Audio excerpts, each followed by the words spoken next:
you see how shit is linked in every case? I see what you did there. Wrong. I see what you did there. I'm mad that you tried to do it. It's not funny, but I see what you did there. I see you're adapting to the DanganRonpa world very quickly, though. I'm very proud of you. Yeah. You're fitting in just fine. Boy, so proud. Lawyer Revealer is no longer a thing.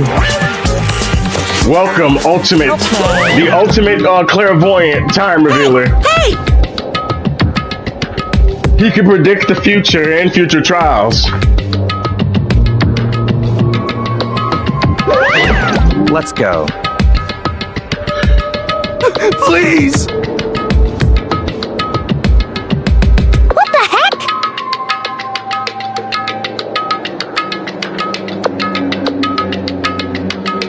So you think he redid you think he remodeled the place again? The courtroom? Because remember it was yellow, and the first time it was green? What color you think it's gonna be this time?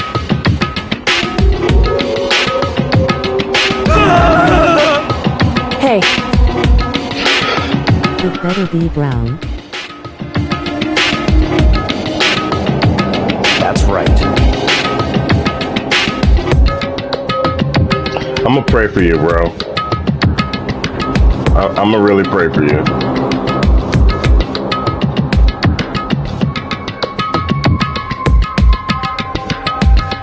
You better start acting like one of my best viewers too, especially when I start going back to work and I can start gifting subs. You gotta be acting like a role model citizen, bro.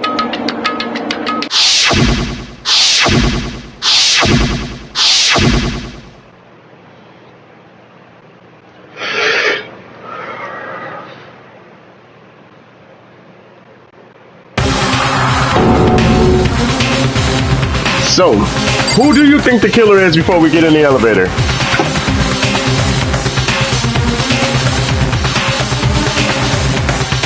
I call it funny, huh? Damn, my boy brain!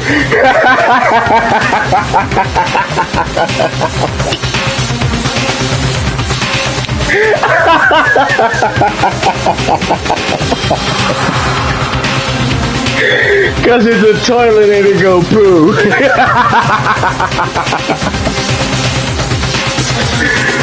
Fuck my brain. I hate you.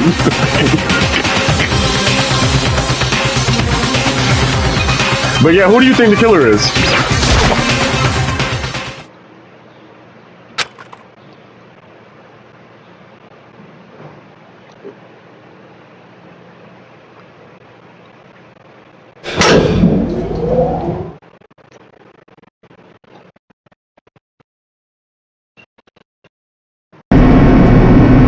It has to be Kristoff if Groot is innocent.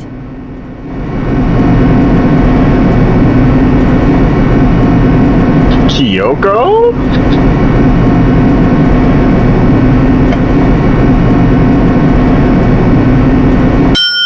Oh yeah, you're definitely gonna need my help.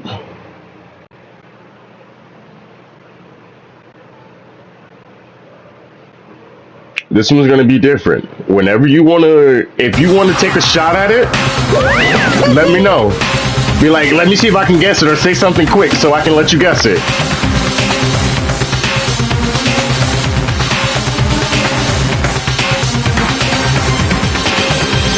Just the worst.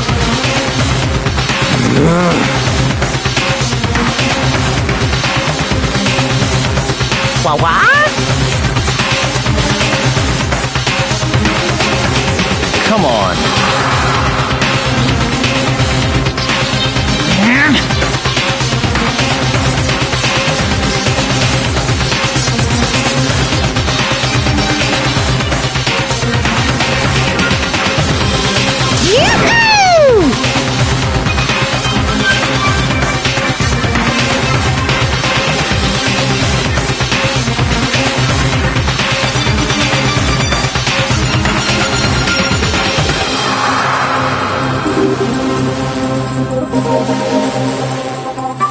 I don't like the blue.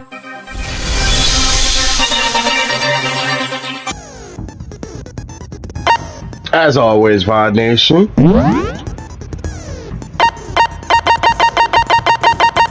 We have to do the check.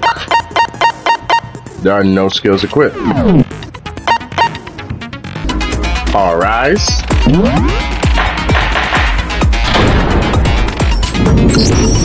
Let's begin with a basic explanation of the class trial. So, your votes will determine the results. If you can figure out who done it, then only they will receive punishment. But if you pick the wrong one, then I will punish everyone besides the blackened. And the one that deceived everyone else will graduate. Now then, to begin with... We already know who did it. Was that? Was that? It was Hiro. He does not have an alibi for when the murders took place, and we found him in that suit. Don't try and deny it! You killed them! I didn't! Someone knocked me out! I was asleep the whole time! I don't know anything about it! Shut your murdering mouth, murderer! Who are you calling a murderer? I am sorry to say, Hiro, but we do have evidence. Blueprints for the suit. Parts we assume were used to build it. And all of it was found in your room. You have to admit, the evidence is quite compelling. It points to you as having created the suit and wearing it while committing crime after crime. How many times do I have to tell you? I don't know, I don't know, I don't know!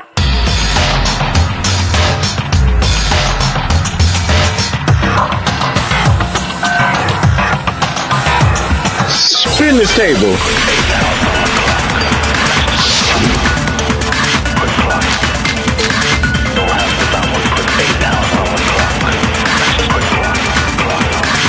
Ooh, I kind of... Everything we found in your room.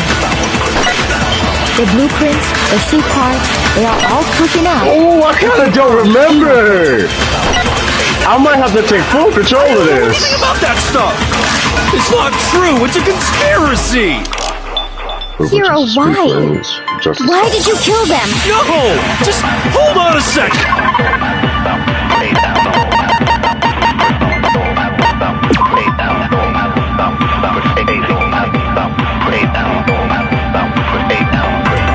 It has to do with the blueprints.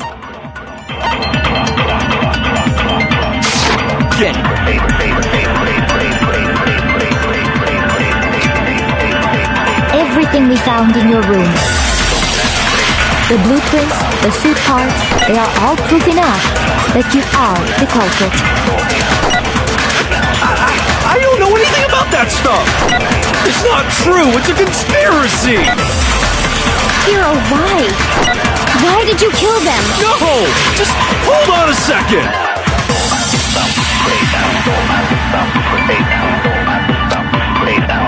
Everything we found in your room. The blueprints, the suit parts, they are all proof enough that you are the culprit. I don't know anything about that stuff! It's not true, it's a conspiracy! Hiro, why? Why did you kill them? No! Just hold on a second!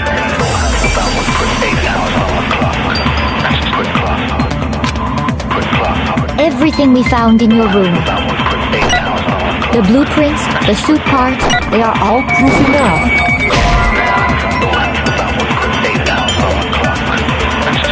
Shoot! Everything we found.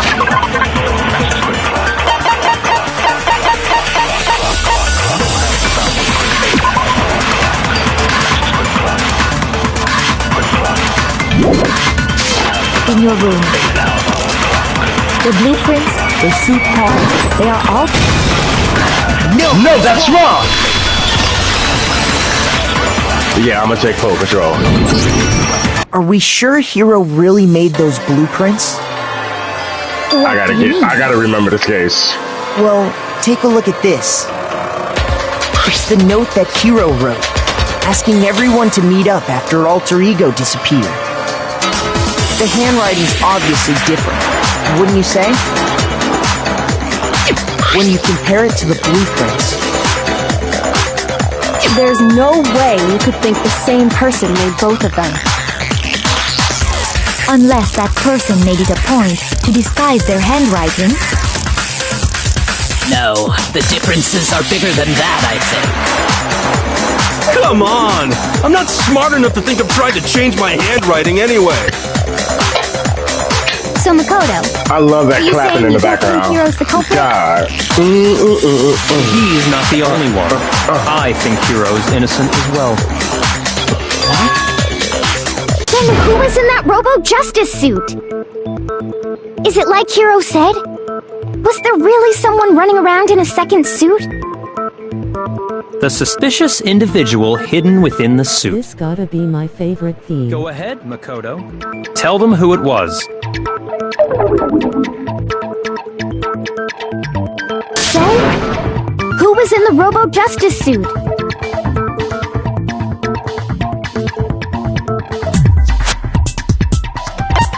I got it! Other than Hiro, I can't think of anyone else it could have been. Obviously, he was the one in that particular suit, and we never found any kind of second suit. Then there can be no doubt. Hiro is the prime suspect. That doesn't make any sense! You just said Hiro didn't do it! It makes perfect sense. Hiro was the suspicious individual in the suit, but he's not the culprit. So what you're saying is... That's right. The culprit in this case has nothing to do with being in the Robo-Justice suit. What? Now that's a bold assumption! And what reason do you have to make such a statement? You do have a reason, yes? Of course. But before we get to that, there's something else we need to clarify first. So let's get that out of the way. Hey, stop trying to boss us around! All things have a proper order. So what is it? What needs to be clarified? We must clarify the method of transportation for Taka's lifeless body. It would seem that his corpse was moved using certain particular Garnish our items. wheels with the RV. Makoto, No problem. can you tell us what they were?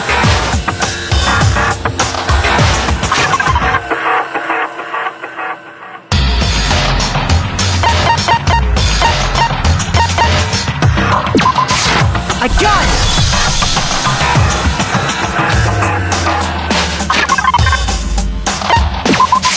I got it! They were a dolly and a tarp, right?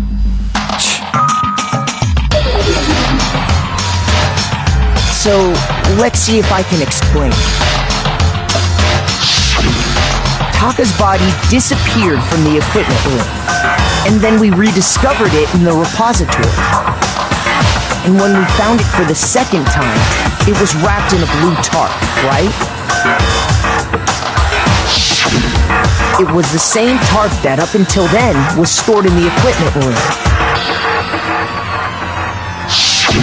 So the killer must have seen it there, and decided to use it when they moved Taka's body. That way, they wouldn't leave any bloodstains while they were moving it. Okay, that explains the tarp. And the dolly? Same thing. I'm sure the dolly was in the equipment room when we first found Taka's body there. But when the body disappeared, so did the doll. Later, when Taka's body reappeared in the repository, so did the doll. In other words, you think they used the dolly to move the body, am I right? But are you sure you are not mistaken? Huh? Are you absolutely positive the dolly was in the equipment room when we found Taka's body? That dolly was made specifically for moving large objects between the repository and the art room. very strange indeed to discover it had made its way to the equipment room. Is it not possible that it was in the repository all along, and you simply didn't realize it? She's raised an objection. How do you respond? There is no shame in being wrong. Nobody expects much from you anyway. We have all accepted the fact that you rarely understand what is going on around you.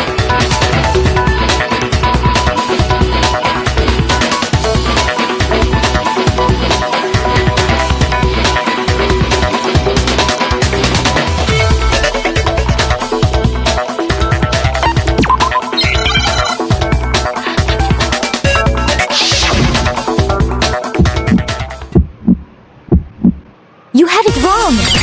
I cannot agree! You are a fool! So pathetic! Lies will get you nowhere! Do your worst! You miserable wretch! I cannot agree! You are a fool! Do your worst! You have it wrong!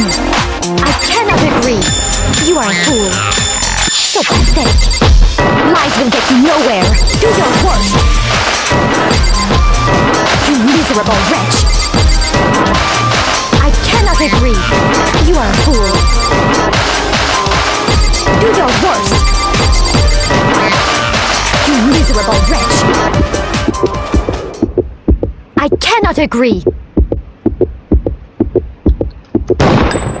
This should prove it!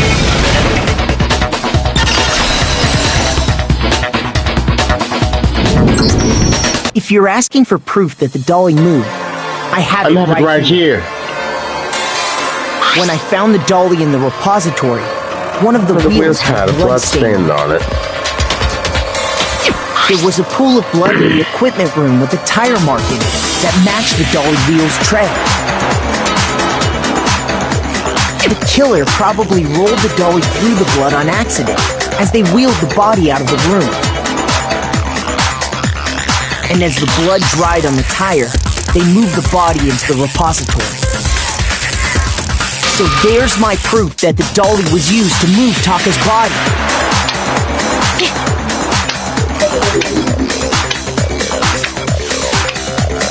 Well, anyway, that was just something we had to get out of the way. Let's get back to the main subject. Yeah, the subject of how Robo Justice didn't do it.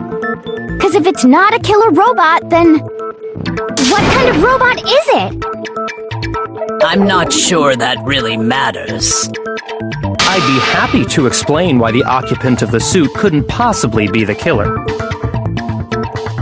If you look back on how the body was transported, it will become immediately obvious.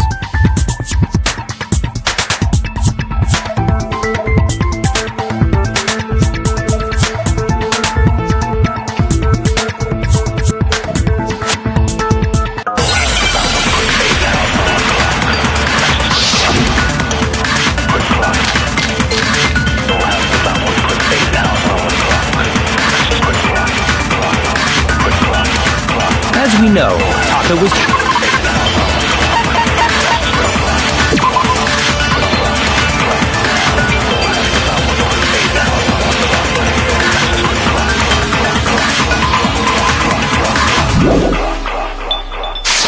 killed in the equipment room. And from there, the body was moved to the...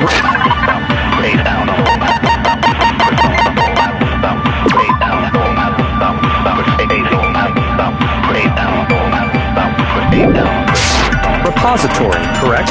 Yeah, the culprit wrapped the body in the tarp, then loaded it onto the dolly and wheeled it off, right?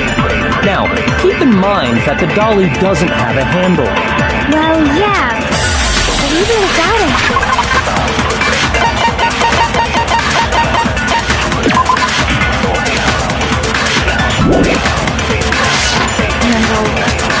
All you'd have to do is bend over. No, that's wrong!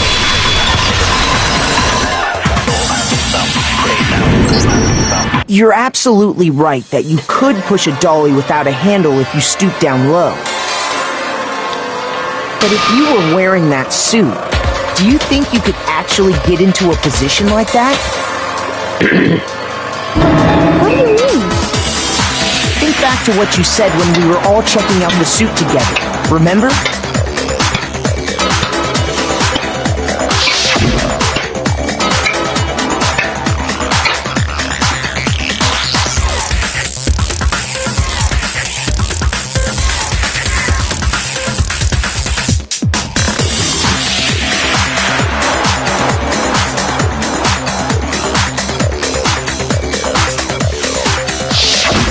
When you're in that suit, not only can you not see your feet, but you can't even bend at the waist.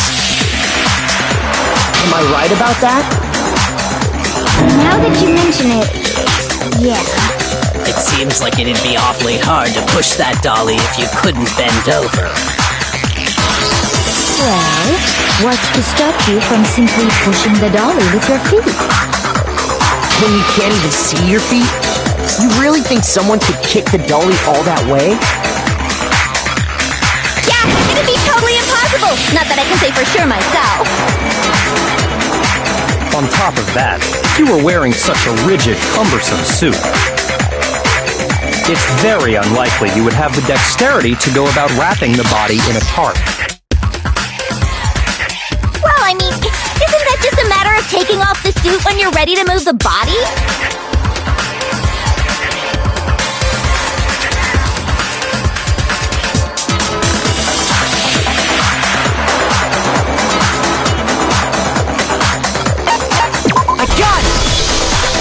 I don't think taking off the suit was an option. If you remember...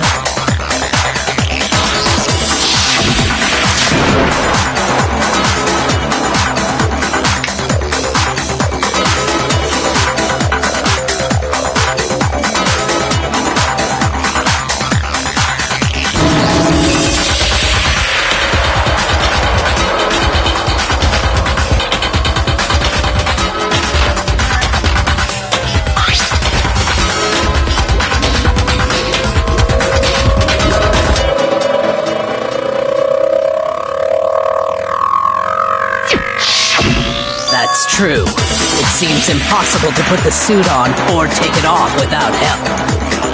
Then, you really can't take it off by yourself? Hero wasn't just making it up? Of course I wasn't making it up. If he could have gotten it off by himself, I don't think he would have let us see him wearing it. Showing up in the suit was basically an invitation for everyone to suspect it. Yeah, that's right! So, it's really, really true that Robo-Justice couldn't have moved the dolly? To be clear, whoever did move the body, it couldn't have been Hero in the robot suit, correct? No, wait. Just a second, if you please. Have you forgotten about the picture that I took? You all got a good look at it, did you not? The image of Hifumi being dragged away by Robo-Justice? If whoever was in that suit is not the culprit, how do you explain that? Besides, do you remember what the now deceased Hifumi said?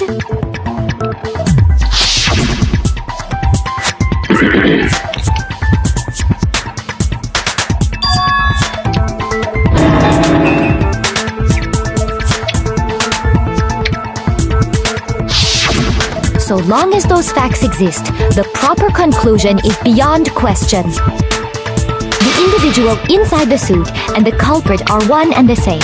It was Hero, without a doubt. Yeah, that's gotta be right. Hold on a second! It's still far too early to reach that conclusion. Besides, there's no hurry to decide who did it. Before we rush to a verdict, shouldn't we explore every single possibility? Instead of seizing on one viewpoint, the truth is uncovered by analyzing things from every angle. Perhaps, but where do we go from here? Let's review this series of unfortunate events from the beginning. Maybe we'll uncover something new. What a pain in the ass!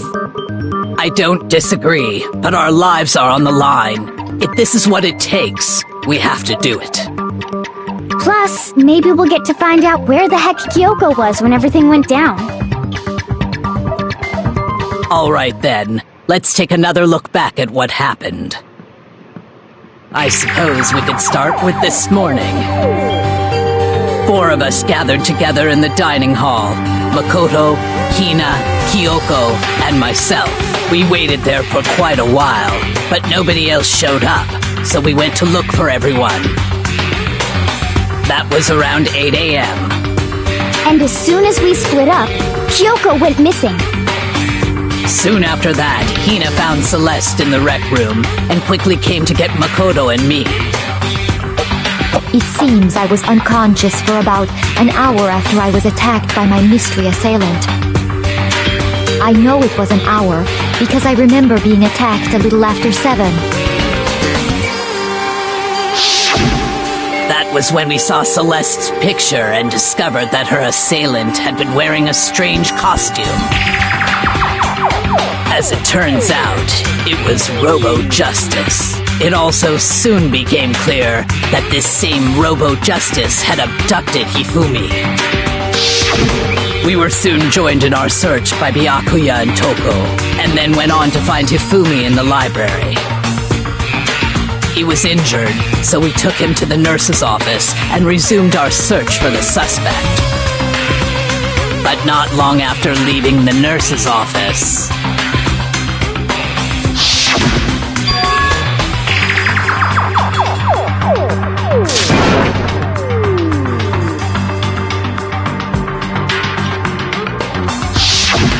when Celeste told us that, we decided to split up and search the second floor.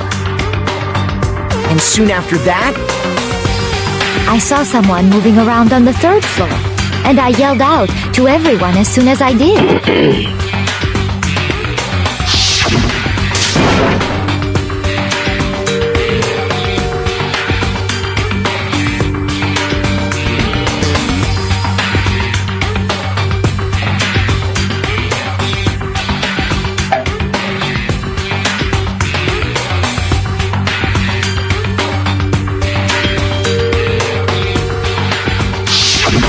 and then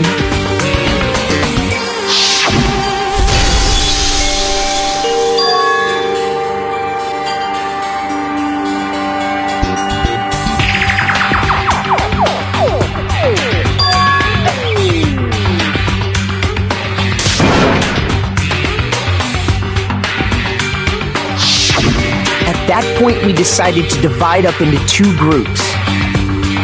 Celeste, Hina, and I went back to the nurse's office, while Sakura, Byakuya, and Toko chased after the suspect.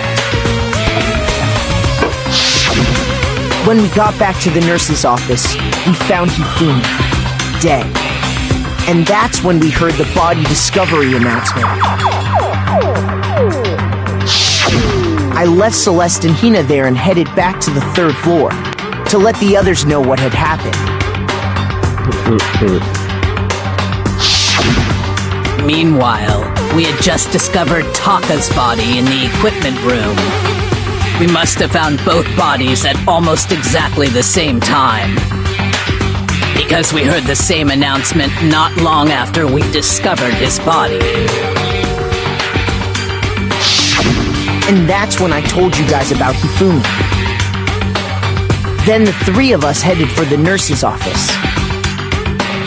But right after we left the physics lab, we ran into Celeste, who'd arrived after us, and she told us something very surprising.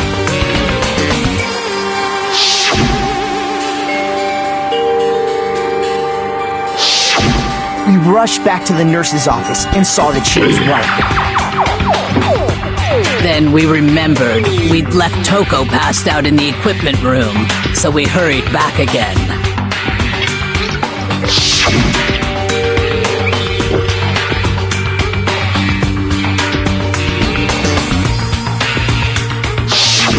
But when we got there, we discovered that now Taka's body had also gone missing.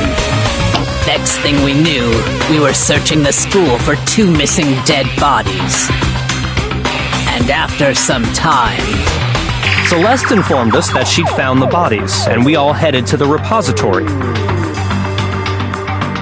which is where we rediscovered the corpses.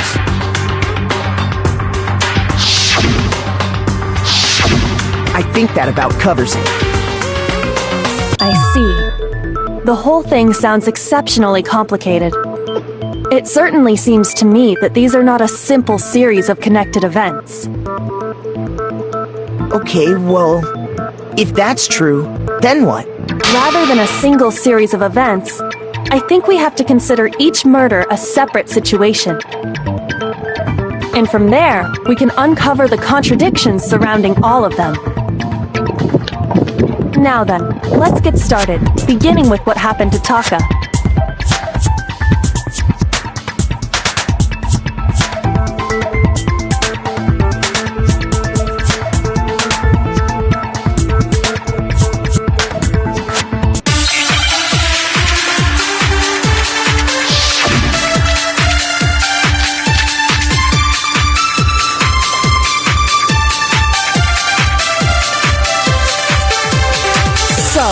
Regarding Taka's death, I wonder if he died before Hifumi, or perhaps it was after? We already know what order they were killed in. Taka came last. What makes you say that? Because of the numbering of the Justice Hammers. It's true that Hifumi was killed with Justice Hammer 3, while Taka's death came from a swing of Justice Hammer 4. See? So it's obvious Taka came after.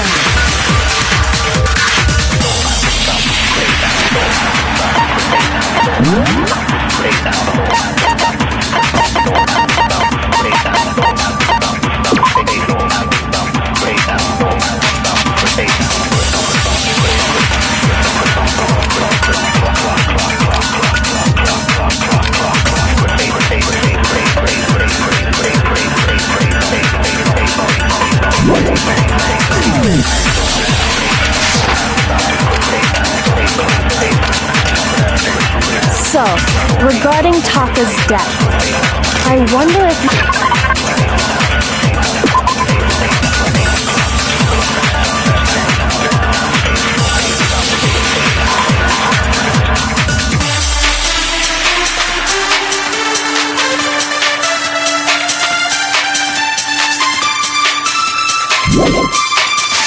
He died before Hifumi, or perhaps it was after? We already know what order they were killed in. Taka came last. What makes you say that? Because of the numbering of the Justice Hammers. It's true that Hifumi was killed with Justice Hammer 3, while Taka's death came from a swing of Justice Hammer 4. See? So it's obvious Taka came after.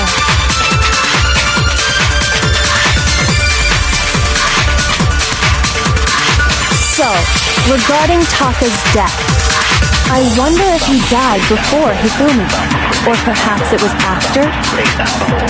We already know what order they were killed in. Taka came last. What makes you say that? Because of the numbering of the Justice Hammers. No, that's wrong!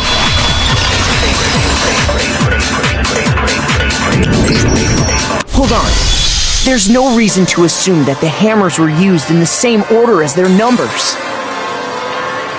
If anything, that's just another way the killer tried to disguise their actions. So you're saying the culprit wanted us to think the hammers were used in order, but in reality, Taka was killed before Hifumi? Okay then, let's see the proof.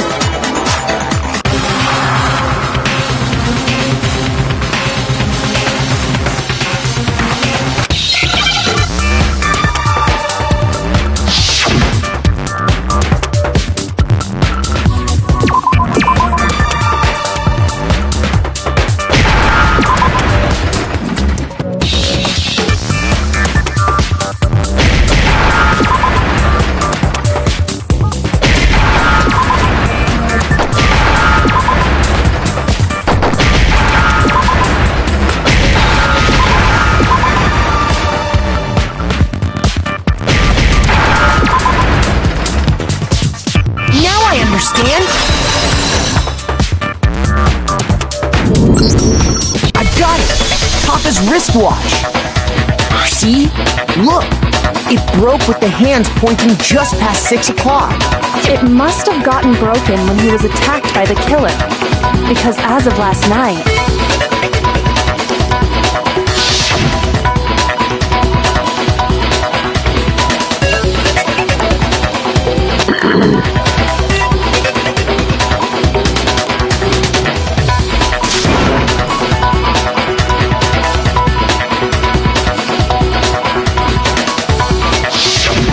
so if it wasn't broken after 6 last night, then he must have been attacked around 6 this morning. And that would be his official time of death. But if that's true, then he was killed well before Hifumi. And before Celeste was attacked this morning, which happened around 7.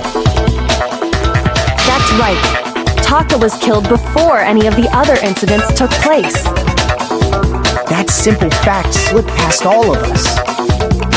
We made the wrong assumption about the order of events, all because of those justice hammers. That's exactly why the culprit wrote the numbers on each hammer and had them increase in size. That way, when we saw how they were used in each incident, we'd easily make that wrong assumption. Now, if Taka was killed around 6, then everyone's alibis for his murder go out the window. Because when he was killed, we hadn't met up in the dining hall yet. That may be true in the case of Taka's murder.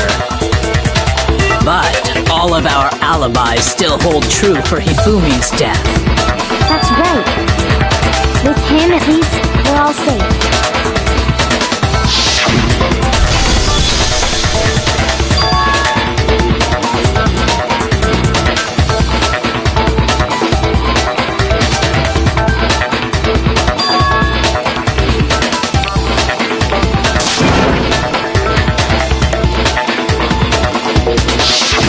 When we heard Hifumi screaming, we were all together. Except for Hiro and Kyoko. Then we all ran down to the nurse's office, and that's where we found his body. That's totally true. We're all in the clear. Oh, I know! They must have recorded him screaming on a tape or something, then played it later on! If that's true, where's the tape? I don't know. Don't just go making stuff up! Anyway, we all have rock-solid alibis for when we heard Hifumi scream. Since all of us were there together, clearly none of us could have killed him. And it does not stop there. There was also the moment when we discovered his body had disappeared. When his body vanished from the nurse's office, Hina and I were in the bathroom together, while everyone else was in the equipment room, correct? And then there's the disappearance of Taka's body from the equipment room. At that time, we were all gathered together in the nurse's office because of Hifumi going missing. Well, don't forget, I was passed out in the equipment room the whole time. Wait, then what if Genocide Jill did it? She could have dragged Taka's body out of there right then! Even if she could pull that off, there's no way she could have done the same with Hifumi's body. Because, as we just established, she was passed out in the equipment room when his body disappeared. Besides, I didn't do either of them anyway. In other words, it is impossible that any of us could have killed Hifumi or moved either of their bodies. On the other hand, Hiro and Kyoko had disappeared, so they most certainly could have done those things. So what now, Kyoko? For now, we can't get fixated on who did it, or we'll just keep going around in circles. So instead of who, I propose we start talking about how. In particular, I think we need to figure out how Hifumi's body got moved. That's true. We searched everywhere, but we couldn't figure out how to explain his body disappearing. And according to what Celeste said,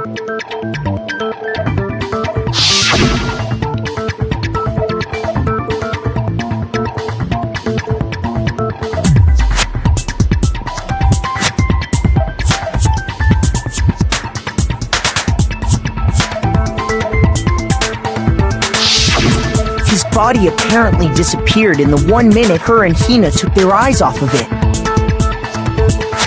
But to carry that much weight from the first floor up to the third in that short amount of time? Oh man, yeah! There's no way! It'd be impossible! Well, what if I told you there was a way to make the impossible possible? What? How?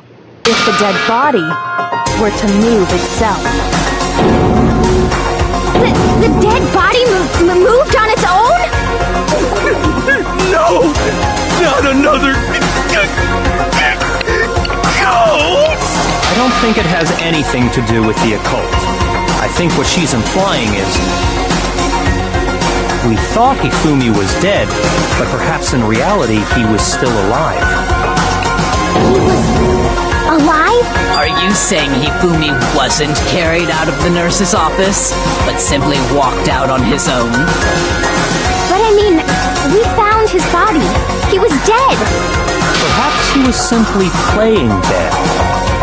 That it isn't possible.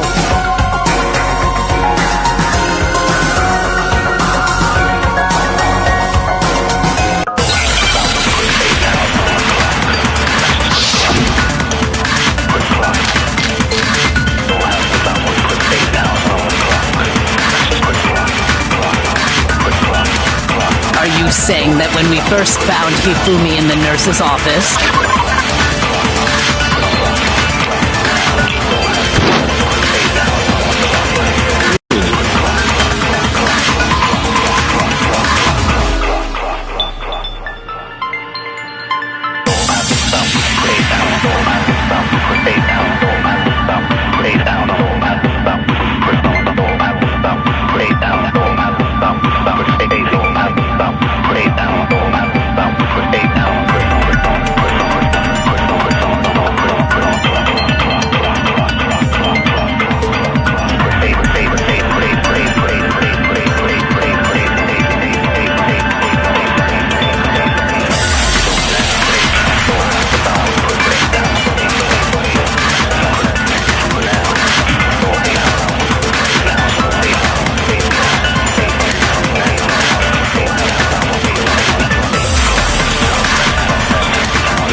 there's a chance he was actually still alive? No, it is impossible. Hifumi was dead, without a doubt. And you know that how? Surely you heard the body discovery announcement along with the rest of us. Hifumi's dead body had been found. And that is why the announcement was made. Are we really so sure about that? Maybe the announcement was intended to signal someone else's discovery.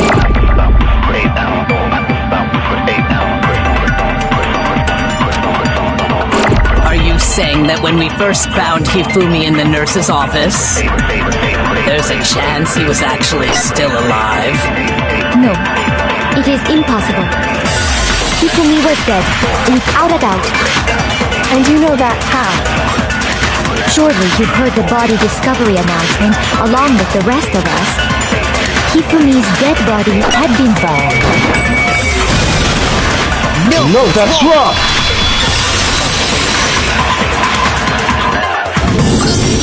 Was the body discovery announcement that was made really intended for Hifumi?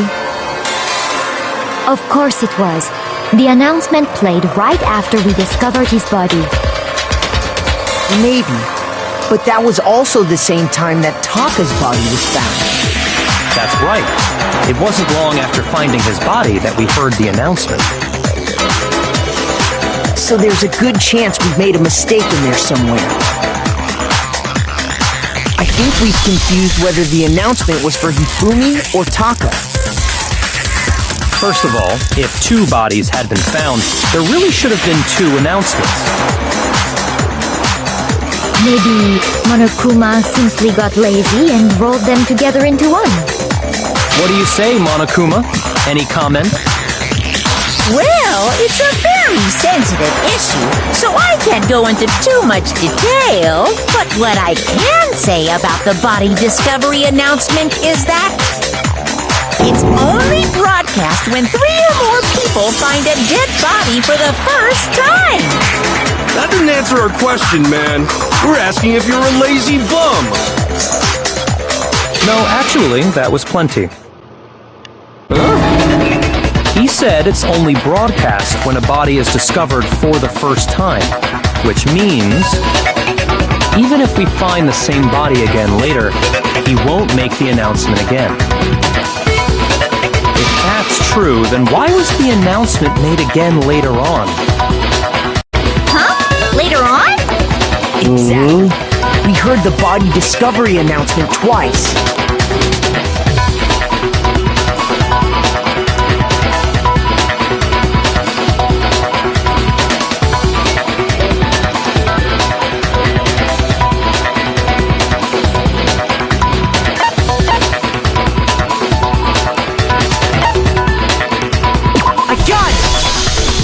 We heard it a second time in the repository when we rediscovered the 2 bodies.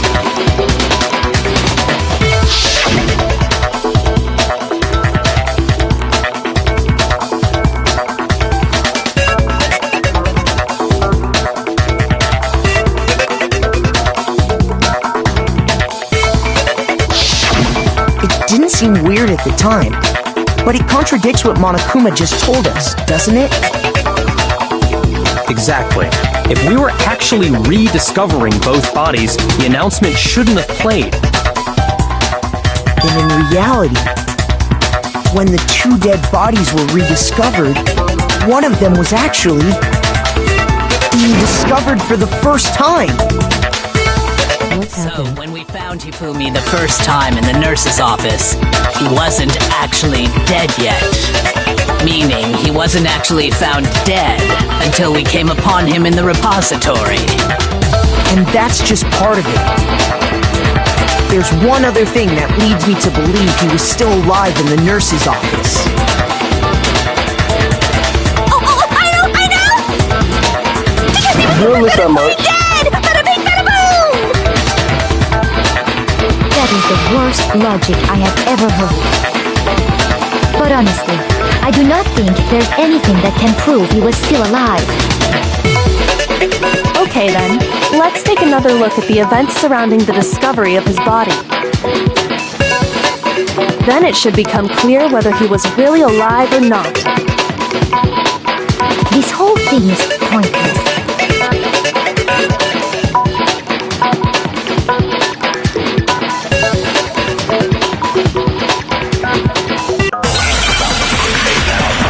I'm assuming they are discussing Kruger's death. Yep. And now he disappeared from the first floor so fast. Well, here's one thing we do know. The first time we found Hifumi's body was in the nurse's office. And then, while me and Celeste were in the bathroom, his body disappeared. And the next time we saw his body, it was in the repository. But when you compare his body before being moved and his body after being moved, other than the change in how it was positioned, there was no notable difference. Then, was he really still alive? Of course not. It is impossible. This is ridiculous.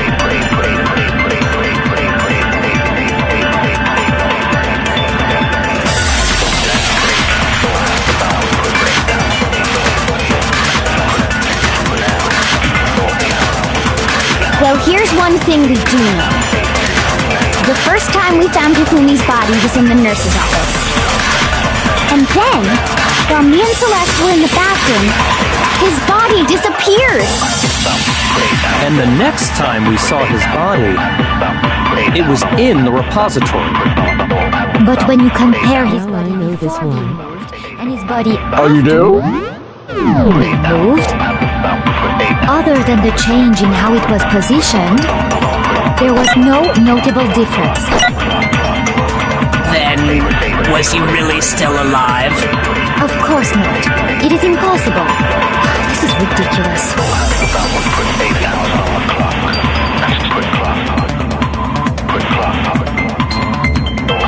The glass is chain dead.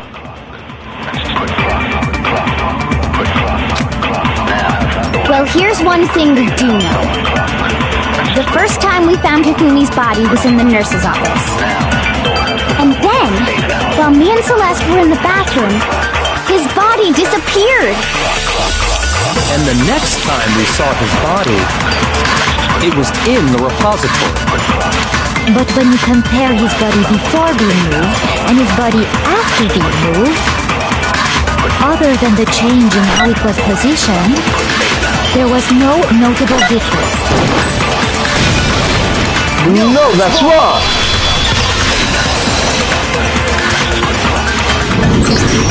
In fact, there was one clear difference between Hifumi in the nurse's office and the repository. His glasses. That fact alone proves that he was only playing dead in the beginning. Perhaps you'd like to fill the rest of us in? When we found Hifumi in the nurse's office, his glasses were covered with blood. But when we found him again later in the repository, they were spotless.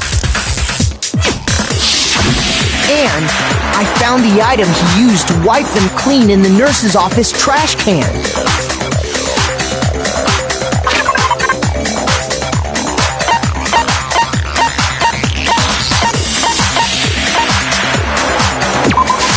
I got it! It was a glasses cleaning cloth featuring a certain cartoon mascot.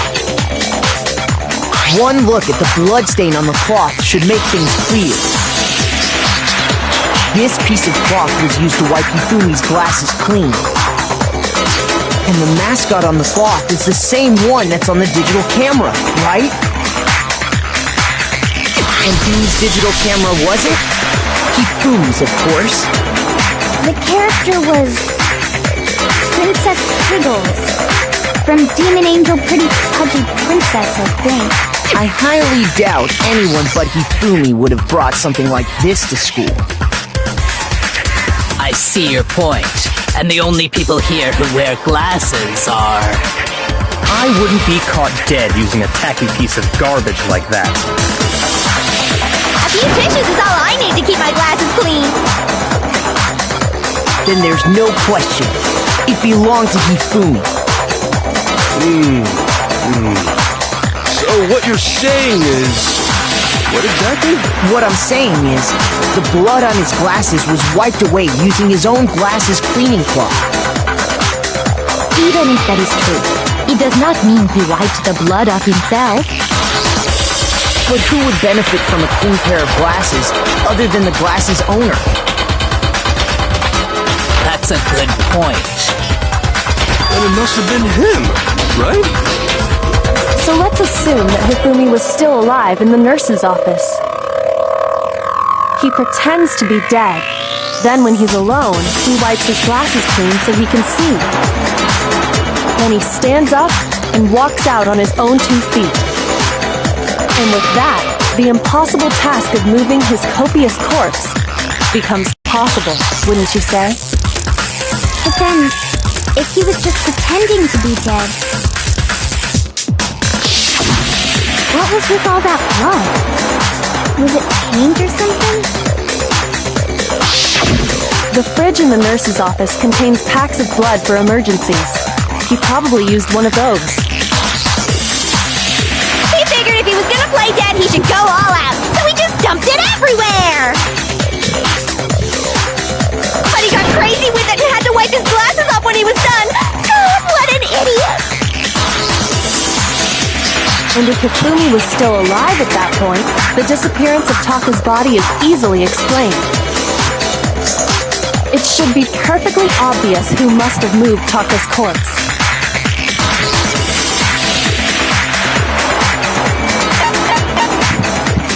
I got it!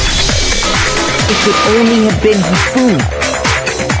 While we were all gathered in the nurse's office, he went to the equipment room and took Taka's body. That also explains how the door to the repository got locked. The door was locked? well, after the bodies disappeared, we all went looking for them, right? So me and Sakura headed for the repository.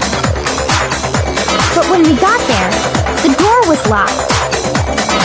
And the repository door can only be locked from the inside. Which means when Hina and Sakura got to the repository, someone was already inside. And it could only have been Hifumi, who just finished stashing Taka's body there. He convinced us all he was dead, and when he saw his chance, he dragged Taka's body to the repository. So, Hifumi wasn't just another victim in this case. He was one of the assailants. But that means he took part in the murders. I just can't believe it. If you're having trouble, would you like me to show you one more piece of evidence? There's more? Oh, absolutely. The single biggest fact pointing to his involvement has yet to be revealed. You know what I'm talking about, right, Makoto? The item he took off of Taka's lifeless body?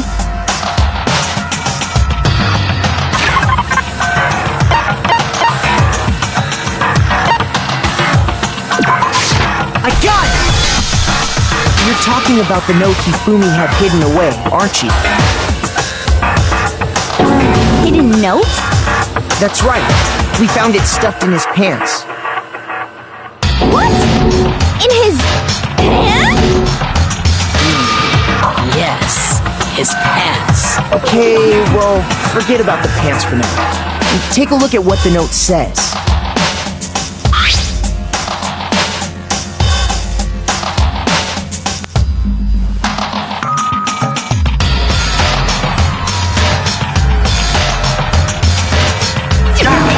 That's the note I was telling you about. The one that told me where to go. Wait, this one's a little different. In my note it said, Monokuma can't find out, so don't tell anyone else for now. Let's meet in the rec room at 1 a.m. I see. Then this note isn't the same one Hiro got. It's not the same? In other words, the killer got in touch with another person besides Hiro. And that person could only have been...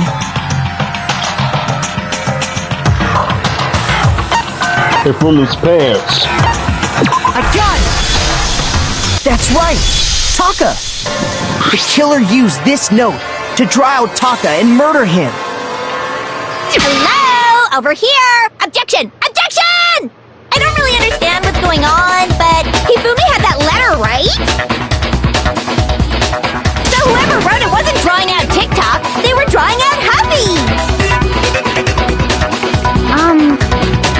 Just to be clear, TikTok is Taka and Huffy is Hifumi, right? Oh, yes! Why must you ruin it every time?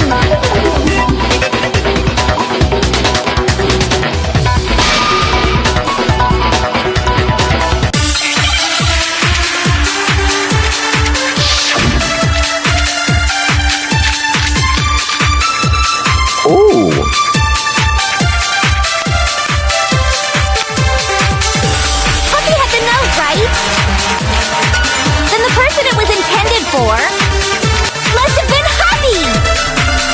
That's a lot of bullets. But remember what the note said. What time did it say to meet?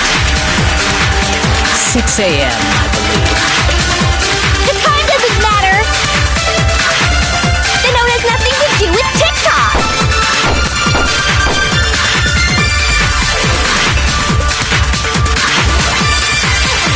Puppy had the note, right? Then the person it was intended for must have been Happy! But remember what the note said. What time did it say to meet? 6 a.m., I believe. The time doesn't matter! The note has nothing to do with TikTok! No, that's wrong.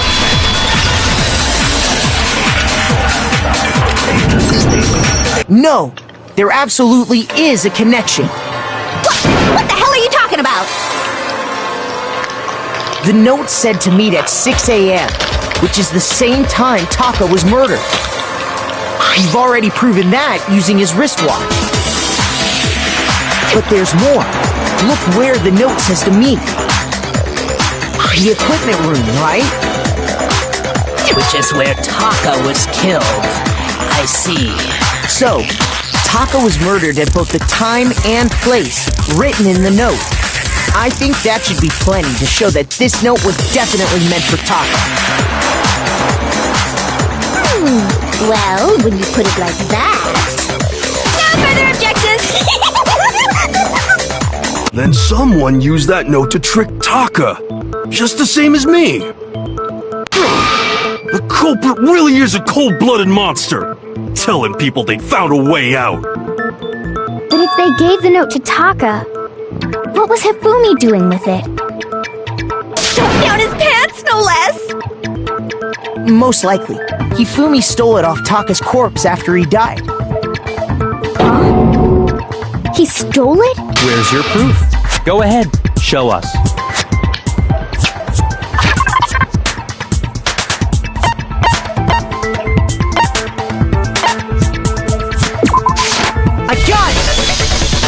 When I searched Taka's body, I saw that his lifeless hand was gripping a small scrap of paper.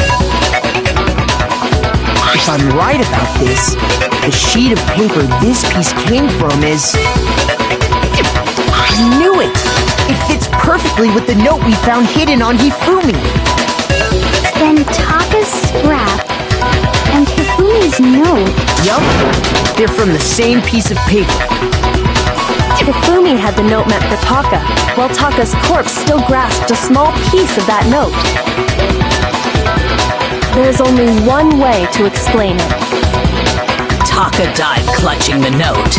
Hifumi tried to free the note from its death grip, leaving behind only one small scrap. Did I get all that right? That means Hifumi knew the note was important. Exactly. Which proves that he was an accomplice in the murder. Whoa. Yeah. After seeing all this, Hifumi was super involved in this whole thing for sure. In fact, he was behind the whole thing. In fact, he's still alive! Groot. Miko-san. When we found him in the repository, Hifumi was truly and completely dead. The second body discovery announcement proves that. So then, who killed Hifumi? Whoever did is the mastermind, the true killer. He was killed in the repository, so he must have been killed not long after transporting Taka's body. So, he must have been killed after Taka's body vanished, but before we found both bodies in the repository. During that time, we'd all split up and were searching for Taka's missing body. In other words, during that time, none of us have alibis. Wait, but me and Sakura were together. Stop trying to steal the spotlight, you stupid walrus! Who are you calling a walrus? Race tested positive for Stephen. Anyway, when they were killed bothers me too. but there's something that's been bothering me even more. And what might that be? The weapon they used to kill Hifumi. The weapon? Yeah, because I mean, according to the Monokuma file, the way Taka and Hifumi were killed was almost the same, with them having similar fractures and all. But Justice Hammer 3 and 4 were still laying around in the nurse's office and equipment room, right? So if Hifumi was killed in the repository, the culprit would have had to grab one of the hammers, kill Hifumi, then put the hammer back where they found it. So are you sure you want to keep sleeping on Groot? But wouldn't that be seriously risky for him? I'm surprised. It seems there's some semblance of a brain knocking around that skull of yours after all. Right? Hell yeah, it's packed in there good and tight. He's right, though. I don't understand it either. The Monokuma file makes it clear that they were killed using similar instruments. But if the hammers were already laying around those other rooms... So the question is, how could the culprit have gotten their hands on either of the hammers? Personally, I haven't a clue. So which hammer was used to attack Celeste? Number 1 or number 2? Those were accounted for in other rooms too. And I don't think either one is big enough to kill someone.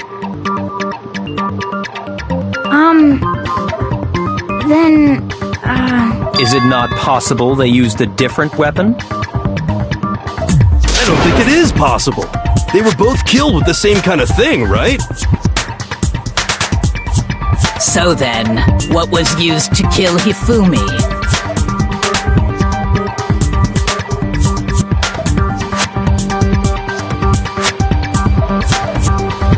Can't the buff woman just punch them in the face?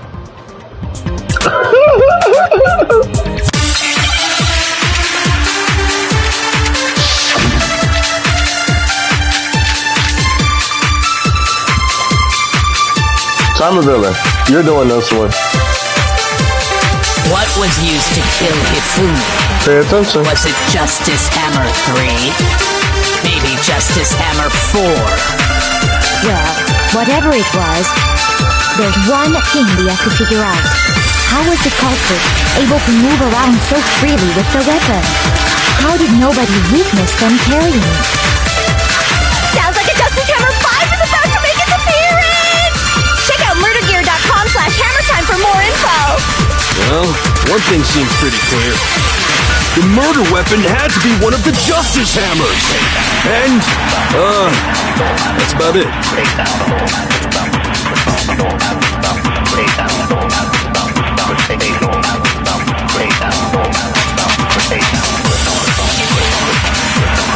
I know the answer. I'm confident the pass is one of you.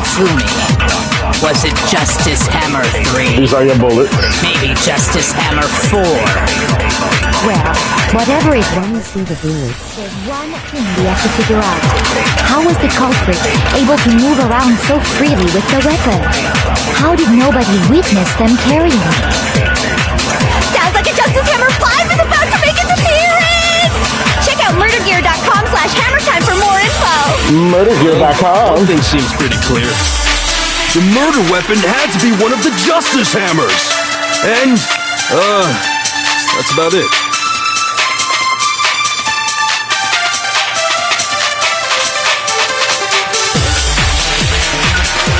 Spotless hammer on phase 11. What was used to kill Hifumi? Was it Justice Hammer 3? Maybe Justice Hammer 4? Well, whatever it was, there's one thing we have to figure out. How was the culprit able to move around so freely with the weapon? How did nobody witness them carrying it? Sounds like a Justice Hammer 5 is about to make its appearance! It's Justice Hammer 5, you're wrong. murdergear.com/hammertime for more info! Well, one thing seems pretty clear. The murder weapon had to be one of the... I always thought about the hammer since I saw it. No, that's wrong. It's it. The murder weapon wasn't a justice hammer at all. No, it was something completely different. But, seriously? A different weapon? Specifically, They call a him hammer the from the Cooker Dealer. repository. Call me Could Cooker have easily Dealer. used that to kill the queen. Now, all the hammers in the repository were covered in flecks of grit and Cooker debris. Dealer. The For some ultimate. reason, one of them had been scrubbed clean. And the reason it had been scrubbed clean was most likely because it was used to commit murder. If the hammer got covered in Hifumi's blood, of course they'd have to clean it off. I'd also like to point out that the repository has all kinds of hammers. Big ones, small ones, and even some flat mallet-like ones. I think whoever made the justice hammers used those as a basis for their design. If that's true, that would explain the Monokuma file's note about the wounds being similar. So Hifumi moved Taka's body to the repository, where someone then used a hammer to kill him. Whoever did that is the true killer. The one Hifumi was working with. And the one who betrayed him.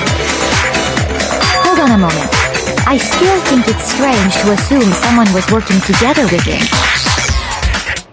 The way the graduation rule works, there is no benefit to helping someone else carry out a murder. So the idea that anyone would work together like that is simply ludicrous. We talked about this, did we not?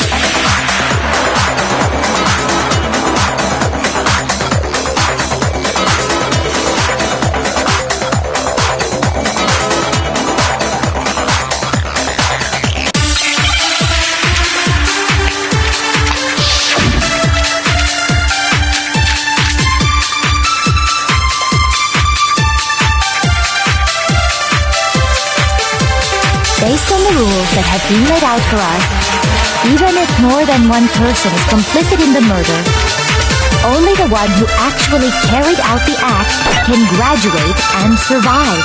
Assuming the rule holds true, it is simply impossible that two people work together on this. That is how the rule was explained to us. But that only really applies if there's one murder, right? In this case, however, there were two murders.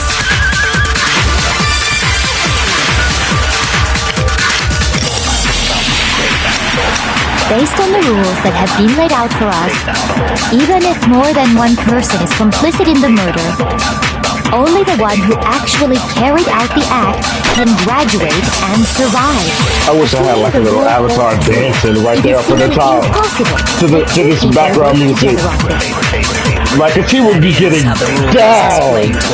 I fucking love DanganRonpa's music, man. Right? In this case, however, there were two murders.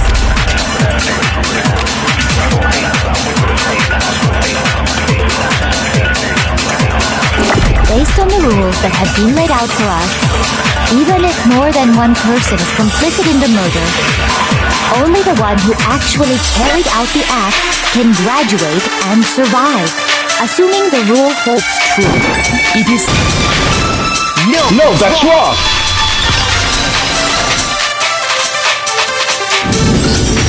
Since there were two murders, it's at least plausible that more than one person was involved. What do you mean? If there'd only been one murder, then yes, the idea of an accomplice isn't really worth considering. Naturally, if only one person can be saved per murder, an accomplice has no risk versus reward benefit. Risk versus reward benefit? The payoff for working together. The reward that balances out the risk of taking part in the scheme. There's no point in being someone's accomplice if there's no benefit to you. However, if there were some potential mutual reward for the risk, then cooperation becomes possible. You're saying that two people could act as each other's accomplices to commit two separate murders. I think that's what the true killer told Hifumi. They would each have an accomplice for their crime. And based on the case's events, Hifumi would have been the first one to act, murdering Taka. They made him carry out the first murder so he couldn't back out of helping them later on. So in this case, there wasn't one single person committing multiple murders. Instead, each person killed someone, creating two separate incidents. And it only looked like one person because that's how the true killer designed it to look. I told you. I knew it. A similar weapon used in each crime, disappearing bodies. By creating one single set of circumstances, they made it look like one person was behind it all. I couldn't tell you! Because then you would have knew from the beginning! I couldn't tell you! And then, to avoid the no accomplices rule, they simply killed their accomplice. Which, if true, means that betraying Hifumi was part of the plan from the very beginning. That's just awful! How could anyone be so cruel? You think so? I can't help but admire its cunning. Still, their choice of accomplice seems odd.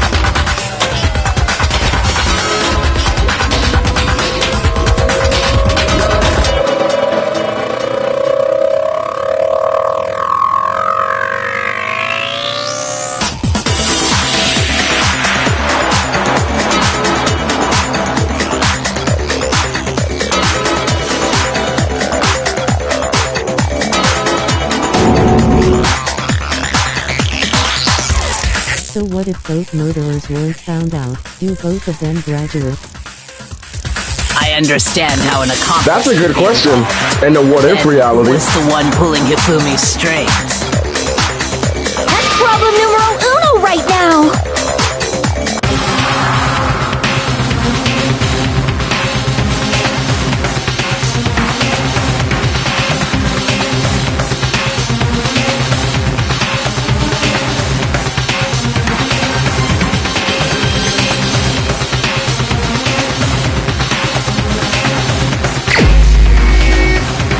You got a minute, time to really give me somebody.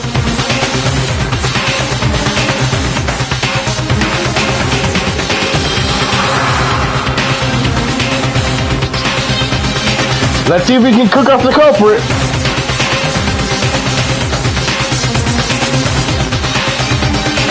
$39, $38, $37, $36, $35, $34, $30.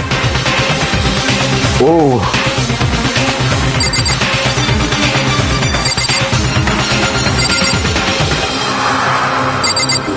Almost out of time. Celcest fuck IDK.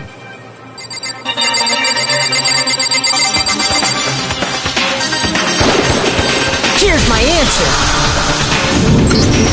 It was Celeste.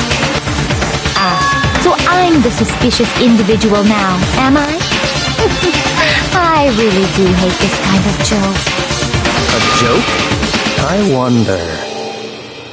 So what you are saying, then, is that I specifically chose to work together with Hifumi.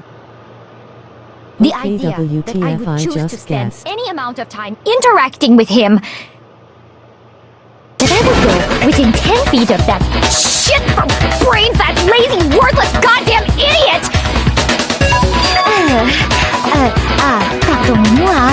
Just to be clear, there is evidence to support it. Is that so? It is. Had zero Throughout logic the behind the investigation, there was answer. certain behavior that was common only to the two of you.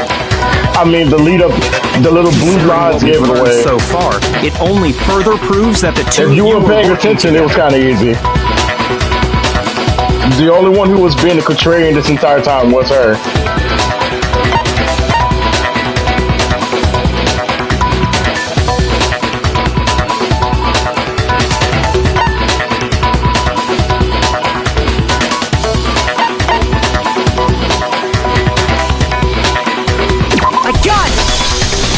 The behavior they had in common has to do with the suspicious individual in the suit, doesn't it? The only ones who ever actually saw Robo-Justice firsthand were Celeste and Hifumi. Shush, the adults are talking now. Sorry. As he said, only Celeste and Hifumi ever laid eyes on the costumed individual. If we accept that Hifumi was one of the culprits, we can't help but suspect what Celeste has said as well. Are you saying everything they told us was a lie? After taking Hifumi to the nurse's office, we all began our search for this individual, correct? And not too long after that, do you remember what Celeste said?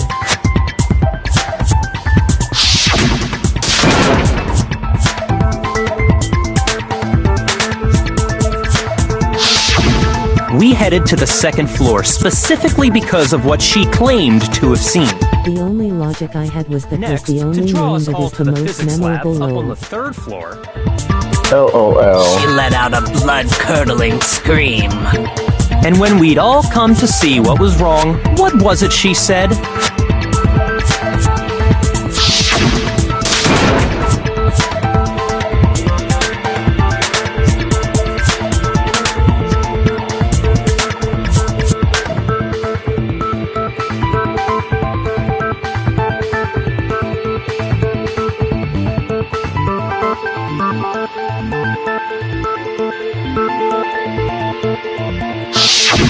Once she'd done her job of getting us all up to the physics lab, it was time for her partner to get to work.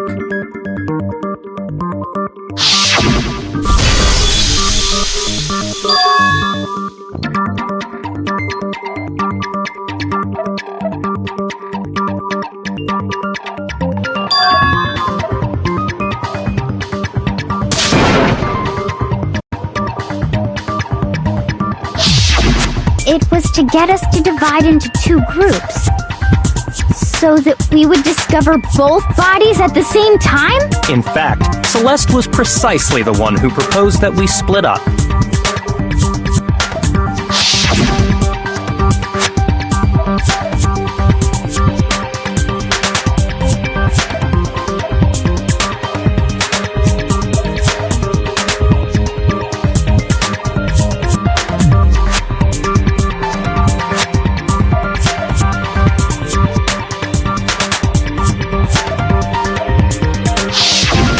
Well, if Celeste and Hifumi were working together, all those chance events suddenly become connected. And on top of that, that piercing cry of yours early on.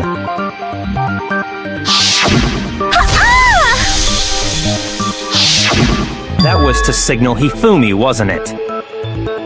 It was your way of telling him, we're on the third floor, everything's going according to plan. Why else would you let out a scream that could have carried across the sea? I just realized another strange thing. Not carried When we across the found street. Hifumi in the nurse's Not the street, office, carried across the who we sea. now know was only pretending to be dead.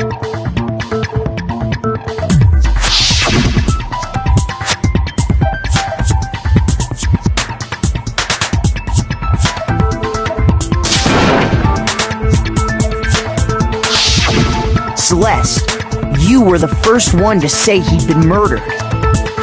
You wanted to make sure we wouldn't have any doubt in our minds. I don't believe it! Everything, the whole thing was one big act! Hina, you were with Celeste when Hifumi's body disappeared, right? Yeah? I was feeling kinda sick, so Celeste took me to the bathroom. Wait! Then that was... She wasn't worried about you. She just saw a chance to help Hifumi sneak out of the nurse's office. Each piece isn't much by itself, but start putting them together and the picture gets very ugly indeed. Wouldn't you agree, Celeste? I have no idea what you mean. Don't bother trying to deny it. You made one fatal mistake. Oh, did I? I didn't even catch it myself when you first said it, but Looking back, I can say that that one little slip-up was your undoing. What are you talking about? I'm talking about what you said after Hifumi's body disappeared and we returned to the nurse's office.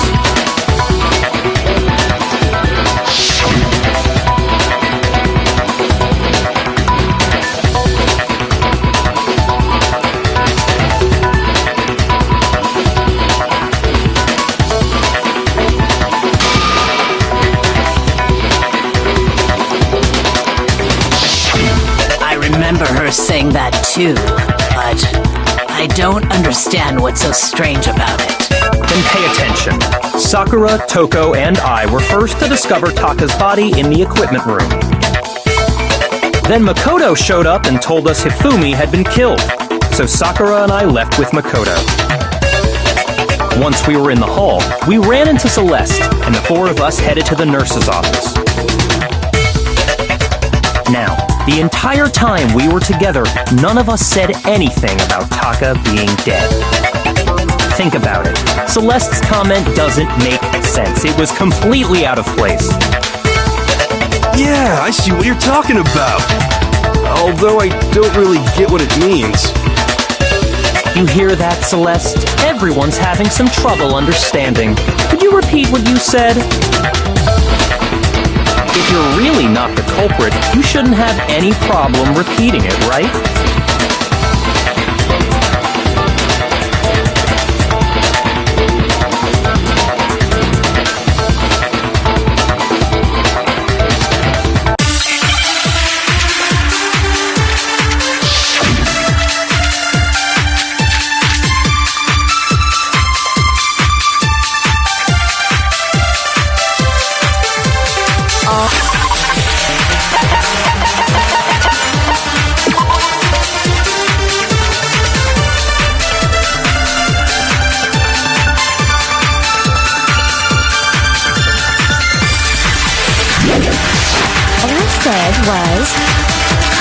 They must really be enjoying this. Enjoying the sight of us standing around, frightened and confused. They must be positively elated. We are all going to die here. We are going to die, just like those guys died. And that is all I said. And that's all it takes to finish this. It's obvious, isn't it, what was so strange about Celeste's comment?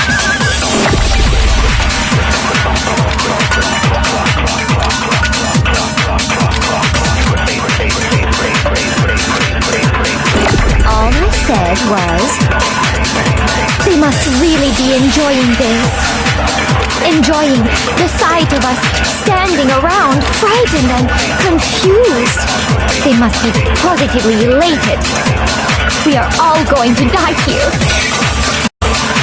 We are going to die, just like those guys died.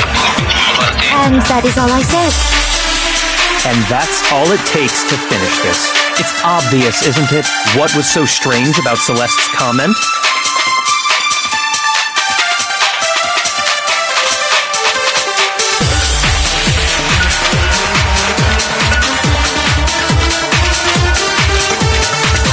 All I said was, they must really be enjoying this. Enjoying the sight of us standing around, frightened and confused. They must be positively elated. We are all going to die here. We are going to die, just like those... No, that's wrong.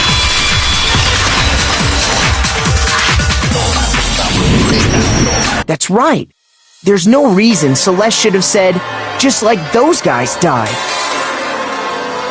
When she said that, none of us had told her Taka was dead.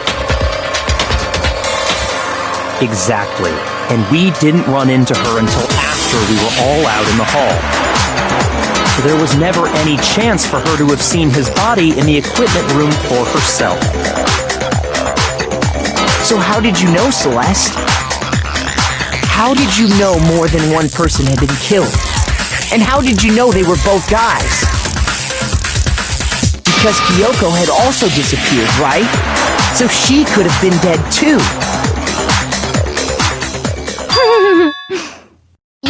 have such vivid imaginations. You know that? Imaginations?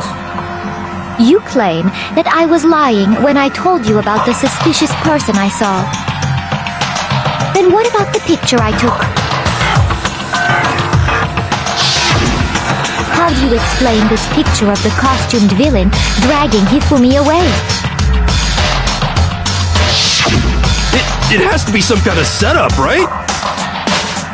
So let's put the suit on, and then she used the camera's timer to set up the picture. Have you so quickly forgotten? You are the only one who could have possibly fit into that suit. Plus, I happen to know that this particular camera does not have a timer. In other words, it is an unassailable fact that this is a picture of Hifumi being dragged away. If everything I told you was a lie, how can this picture exist? Simple. Are we sure that's really a picture of the suspect dragging Hifumi away? What could you possibly mean by that? Surely there are other explanations than the one you've offered up. No, there is no other explanation.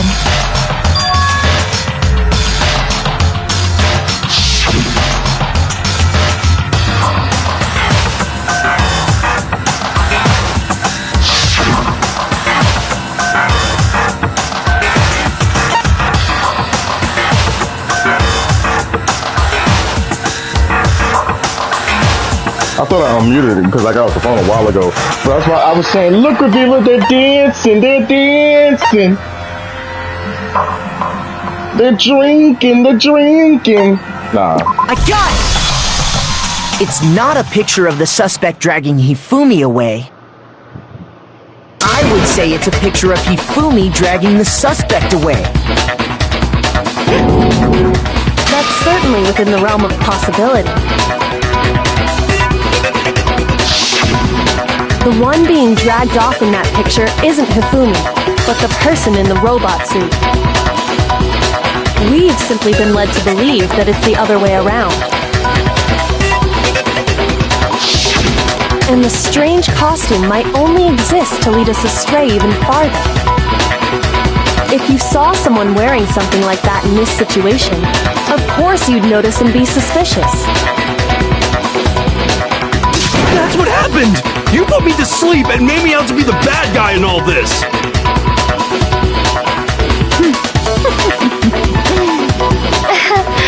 Such a thing is utterly impossible. Hifumi was dragging him away? Ridiculous. Is it? I don't think it's ridiculous at all. Then shut your mouth and allow me to educate you.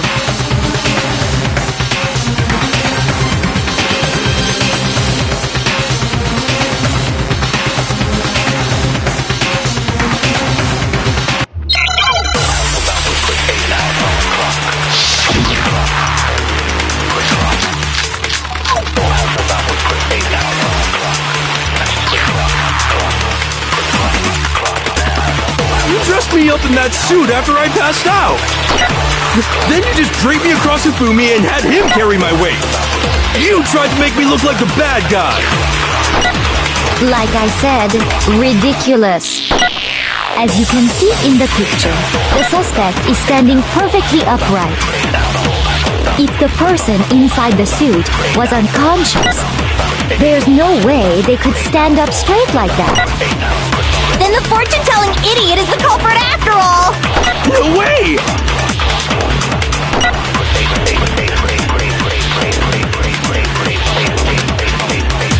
You dressed me up in that suit after I passed...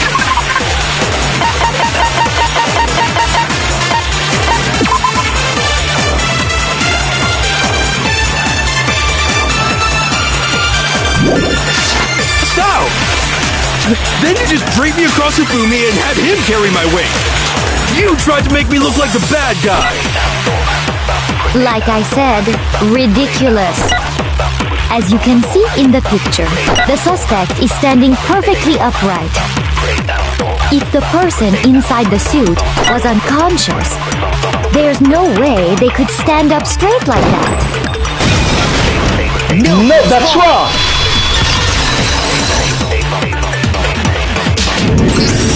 No. Even if the person inside the suit were unconscious, they could still stand up like that.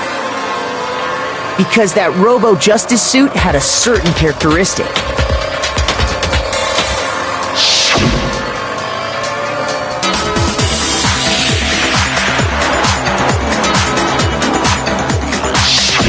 That's right!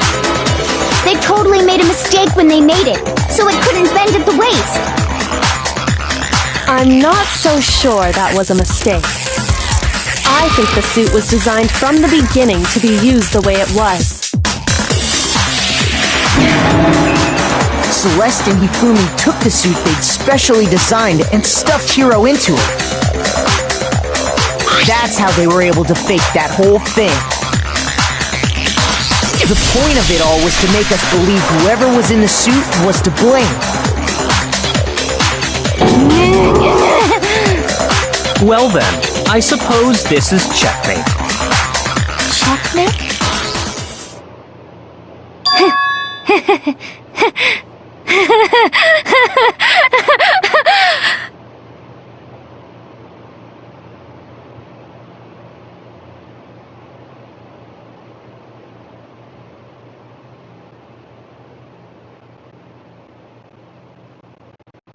Don't make me laugh, you idiot! What do you mean, checkmate? Celeste? Clearly, you want to cram me into your little guilty box. Well, there's one little problem. Have you already forgotten what Hifumi told us as he lay dying?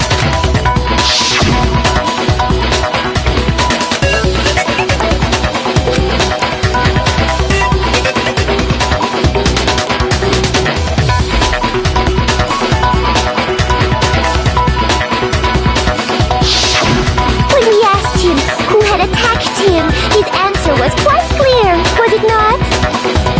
He said, and I quote, Yasuhiro. In other words, Yasuhiro Hagakure! Wait, but my name isn't really Yasuhiro.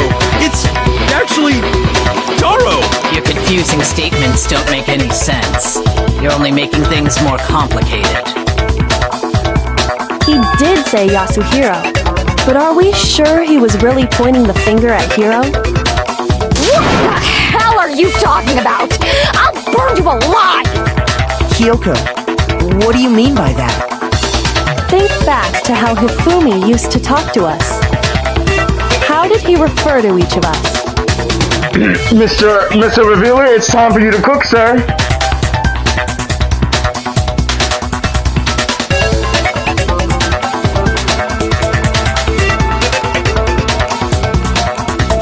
Thirty seconds.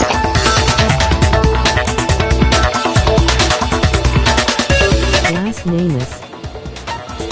I got it! Nice. That's right! Our last names! He called us all by our last names! Exactly. I know I heard him say Mr. Naegi more than once, for example. So if Hifumi did mean to say Hiro's name, he would have said his last name, Hagakure. I'm sure it was just incidental. By chance, his first name. Indecent? Don't talk. Random chance. Now isn't that a convenient explanation? No, there's no reason to think he would have said the name any different than normal. But he must have run out of energy before he could say any more. So Hifumi was trying to tell us the last name of whoever killed him? But the name he said doesn't apply to anyone here. Well, no. Hold on. There's one person it could apply to, and that's Celeste. She never actually told us what her real name is. What did you just say? To think you'd take your false accusation so far, I don't know whether to laugh or spit! Come on! Enough with your idiotic blather! Yasuhiro is a loser's name! Do I look like a loser to you? Well, do I? What? I think I've earned the us in. What's your real name? Make sure your ear holes are wide open and listen up! My real name is Celestia Ludenberg. Could you please stop making me repeat myself over and over again?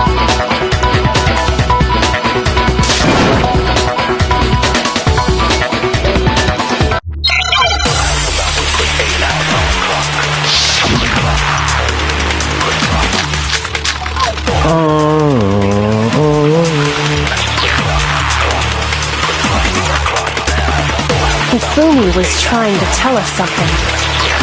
He wanted us to know the killer's last name, Yasuhiro. If there's one person here who might have that last name, It would have to be you, Celeste. You haven't told anyone what your real name is. how many times do I have to tell you? My name is Celestia Ludenberg! God damn it! How long do you plan to go on pretending? I love it when Master yells at people. It's the truth. And since you have no way to contradict me, that's the only truth there is. Celeste is about to start speaking in a second.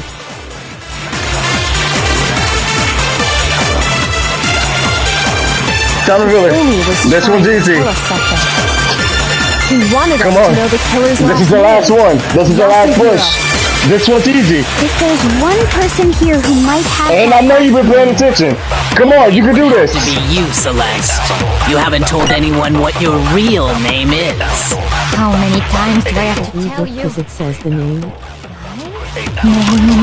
Is Celestia Ludenberg! God damn it! How long do you plan to go on pretending? I'm not pretending. Put it where? It's the truth. And since you have no way to contradict me, that's the only truth there is! Moron! Moron.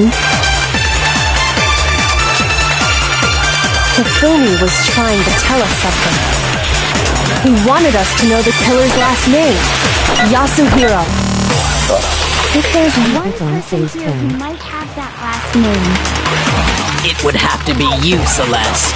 You haven't told anyone what your real Now I name know is. what Phoenix feels how like. many times do I have to tell you? Go my time revealer slash Apollo. Is Celestia Ludenberg! God damn it! How long do you plan to go on pretending? I'm not pretending. It's the truth. And since you have no way to contradict me, No, that's wrong.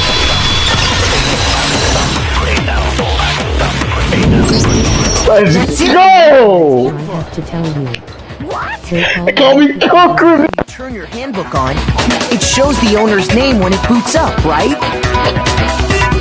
Monokuma told us all about it before.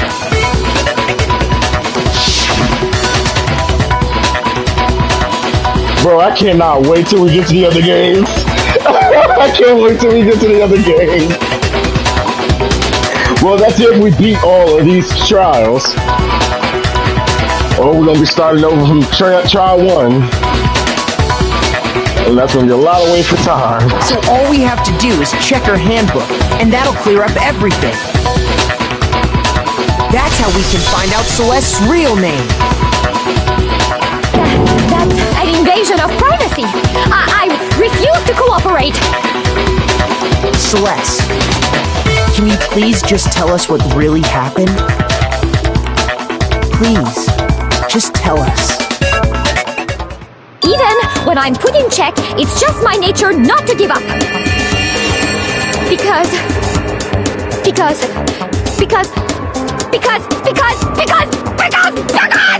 until the game's over, you never know what might happen. Fine then, let me settle it. Let me go over the case again, from the beginning, and shed light on all your crimes. And that'll bring everything to an end.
at that body from the back.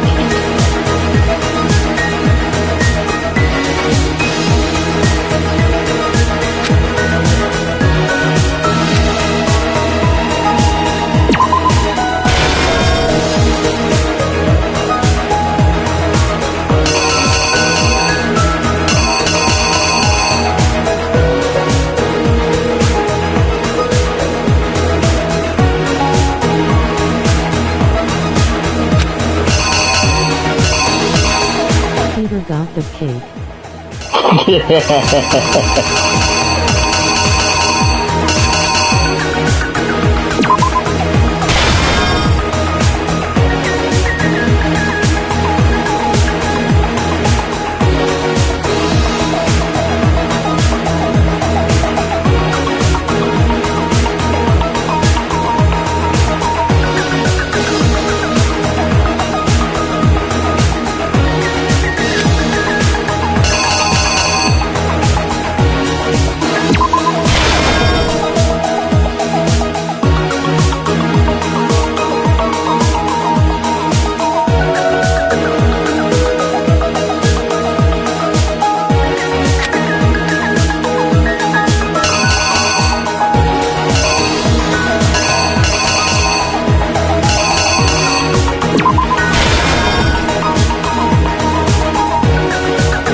Before anything, the killer persuaded someone to help carry out the murder. And that person was...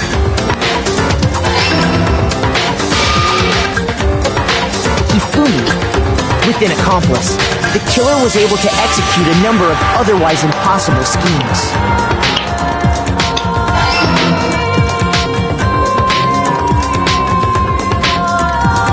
First, they convinced someone to meet them in the rec room last night at 1 in the morning.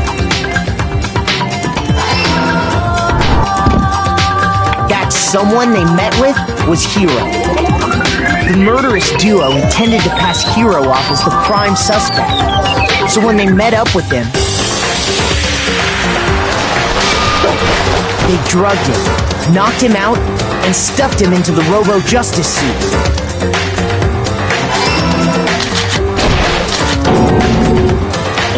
Next, Hifumi positioned himself to make it look like Robo-Justice was attacking him, while the killer used a digital camera to take pictures of the assault. They did all this just to create evidence that would put the suspicion on Hiro. When they were done with him, they shoved him, still unconscious, into the pool room locker.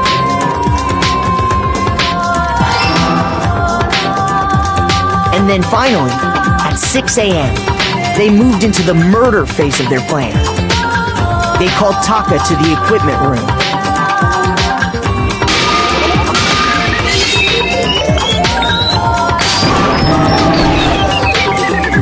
And that's where Hifumi killed him, making it the scene of the first murder. The murder weapon was Justice Hammer 4, which was left there in the equipment room. The reason Hammer number 4 was used was to create confusion about the order of the crimes. So, next they falsified 2 more assault incidents. For these attacks, the killers pretended to be the victims, to solidify Robo-Justice as the suspect. The first fake incident was the attack in the rec room. There, the killers wanted us to see Justice Hammer 1 and the Robo-Justice pictures they'd taken. They wanted to make sure we bought the surprise attack story. The second fake incident was the attack in the library. This time, they planted Justice Hammer 2 and an injured Hifumi to sell us that story. With these two incidents, the killers were able to create a certain preconception in our minds that the suspect was increasing the size of the hammers and attacking people in order as they did. We fell right into their trap and started looking for the suspect based on that. But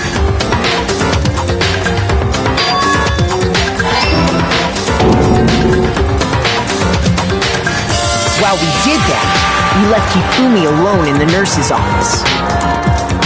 This was exactly what Hifumi was hoping for. He took a blood packet from the refrigerator and Justice Hammer 3 and turned the room into a crime scene in which he himself had apparently been brutally murdered.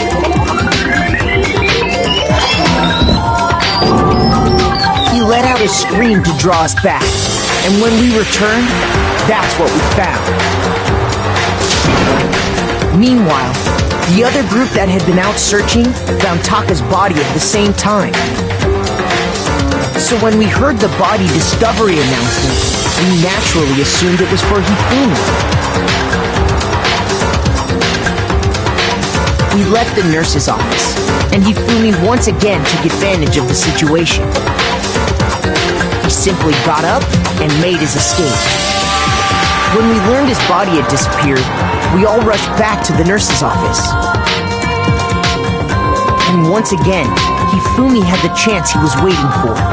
This time, he snuck into the equipment room.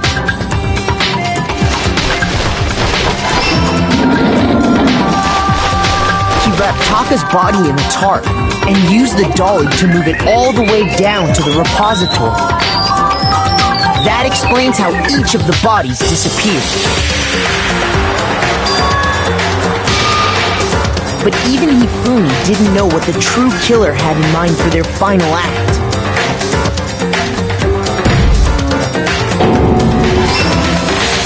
Their plan all along was to kill Hifumi and get rid of the one person who could betray them. And they did it using an ordinary, everyday hammer from the repository. That should cover everything that happened in this case. And the villain behind it all is...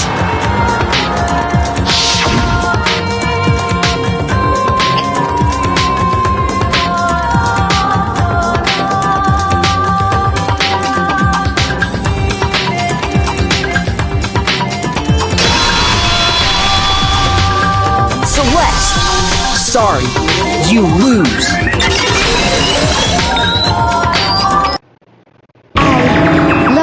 I lost? When was the last time I was forced to utter such words? They hang heavy around my neck. Then you admit it? You're the killer? Listen to you, trying to take charge, as if you're my private instructor. I, Celestia Ludenberg. Actually, no, Taiko Yasuhiro is fine. So, you finally accepted it. I'm the kind of person, once I've lost, I don't like things to drag on. Interesting.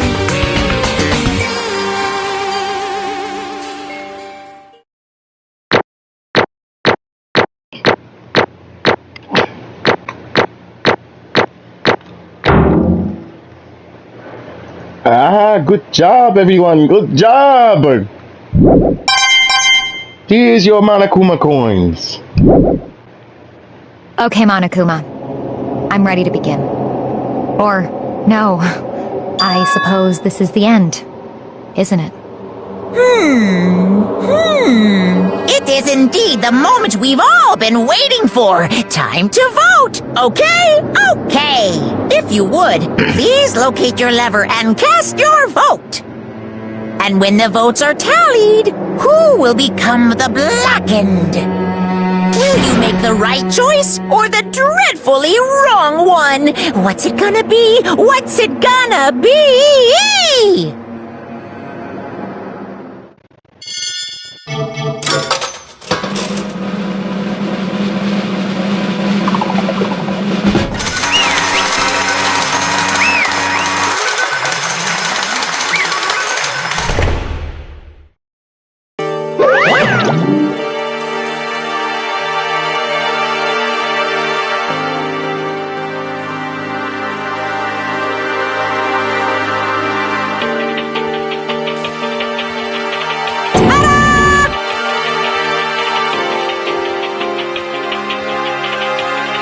Honestly,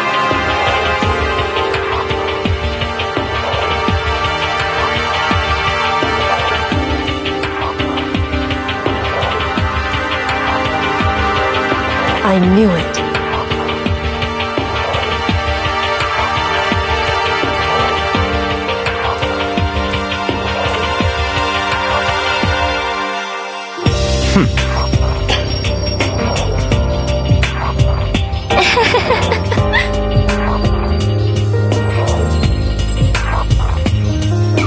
So then,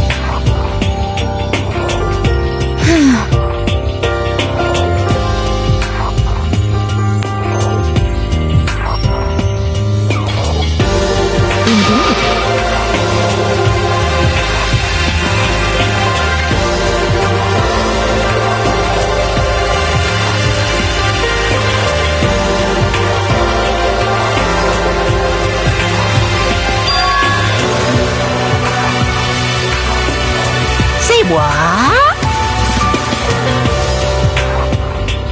just a second.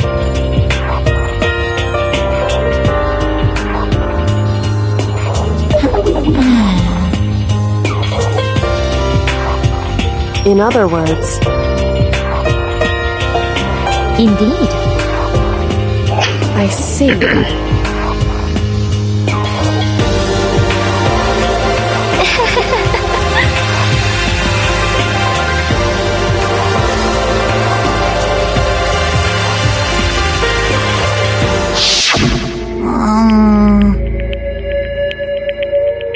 Actually,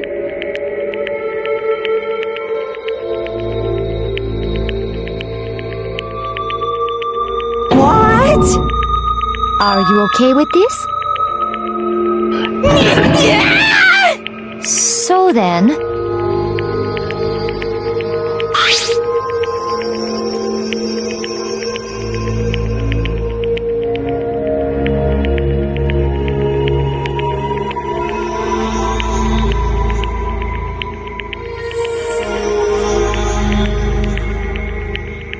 Damnation!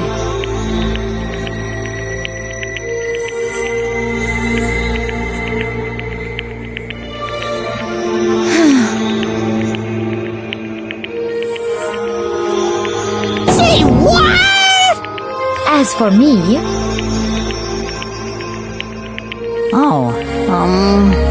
as for me,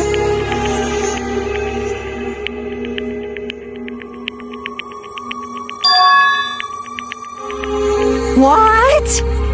Ugh.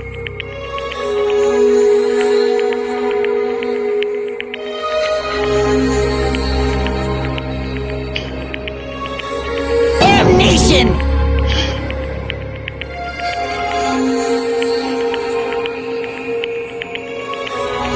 Say what?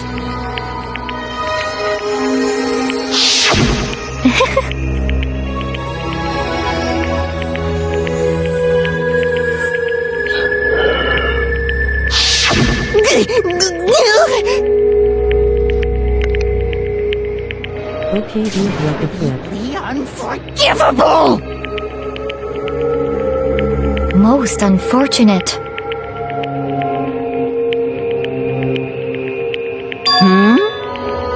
Actually,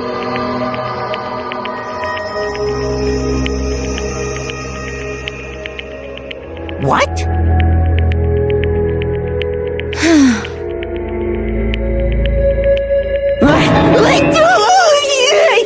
indeed.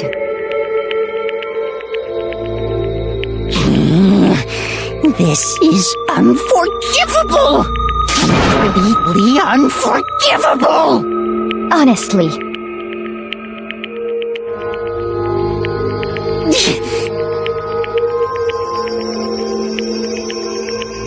I swear I will save her! actually,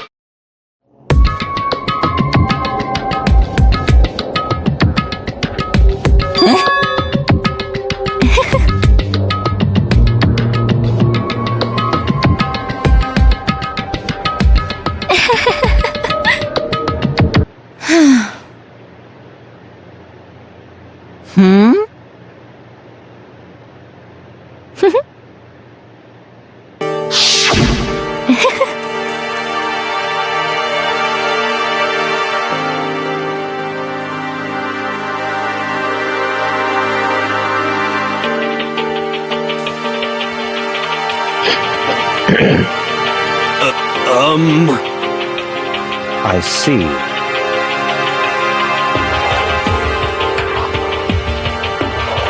indeed.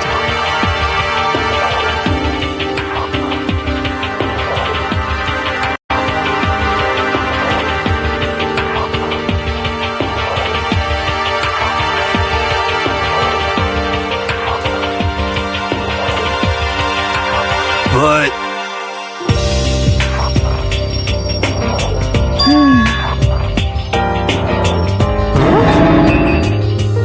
Let's see.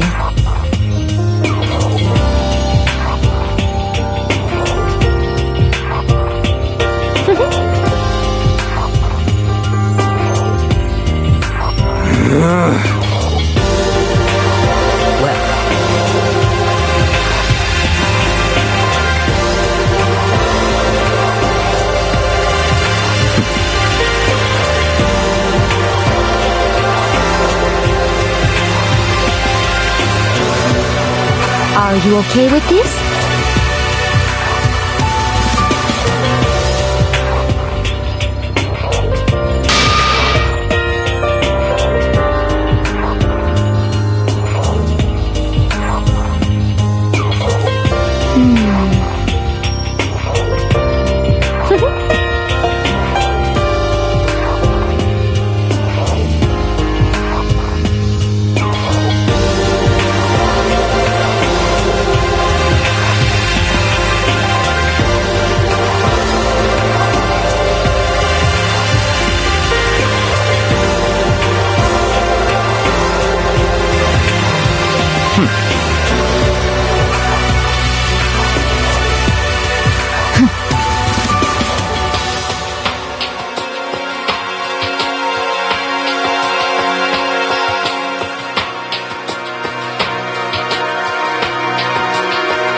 So in the end,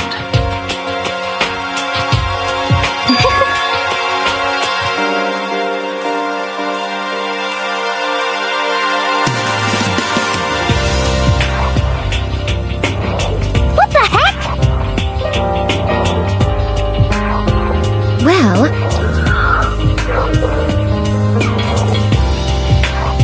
don't be mean! I wonder about that.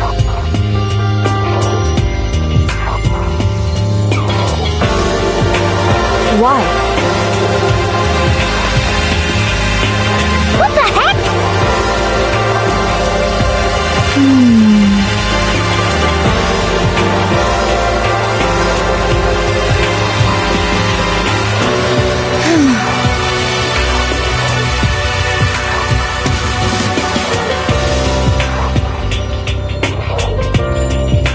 But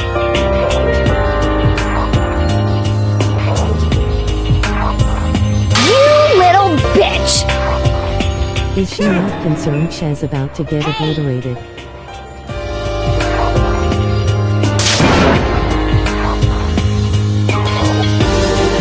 You little bitch!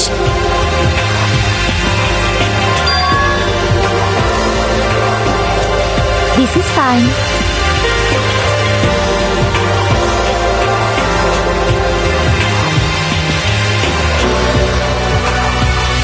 Honestly.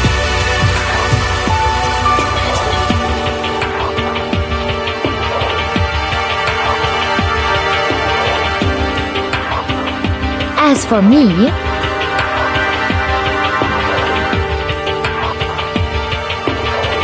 isn't it wonderful?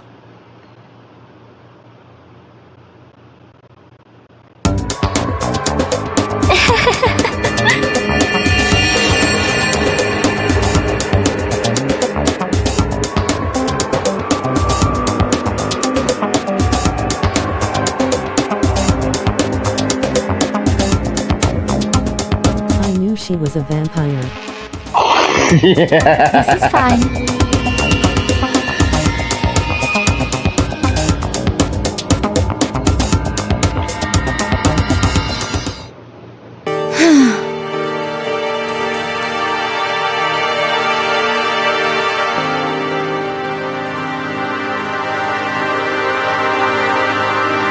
There is nothing to be done.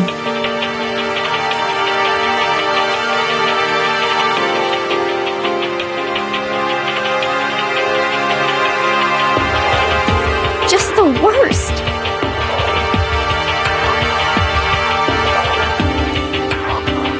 Oh,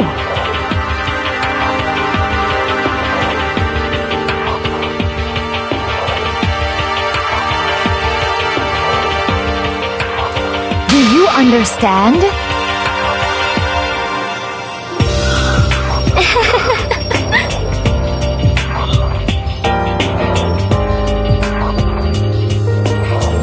What is this?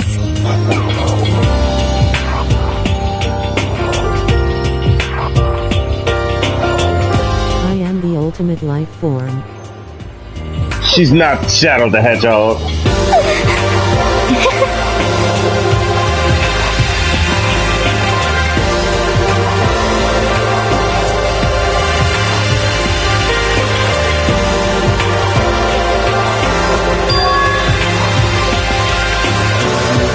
Yes, indeed.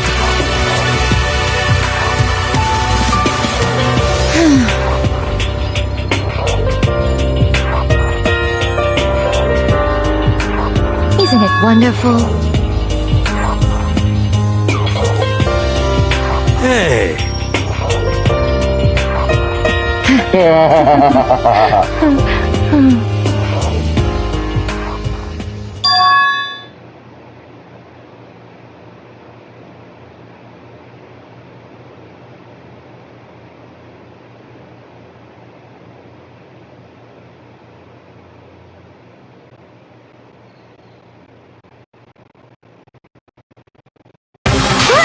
Chills! Kills!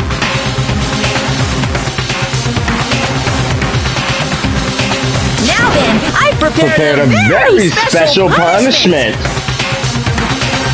I knew Brooke was innocent. No, you didn't.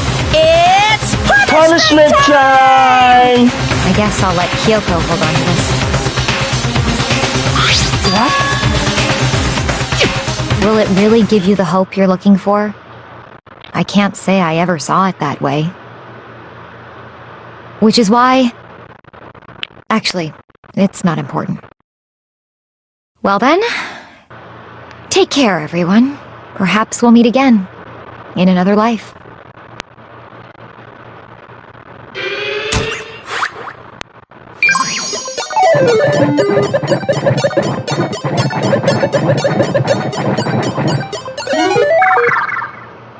So she faked her Russian accent as well. Right?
she got hit by Truck-kun! Truck-kun, you monster!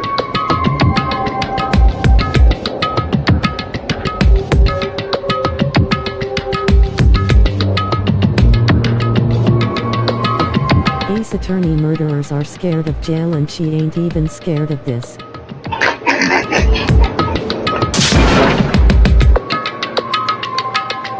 Nah, she was scared. Remember, she was faking it. She was definitely scared. Remember that blue dialogue at the end before her execution started? That was a lie. Just her poker face. What are you gonna do?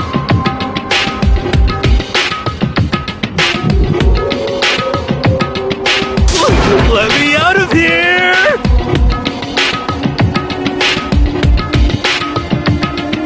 Too bad!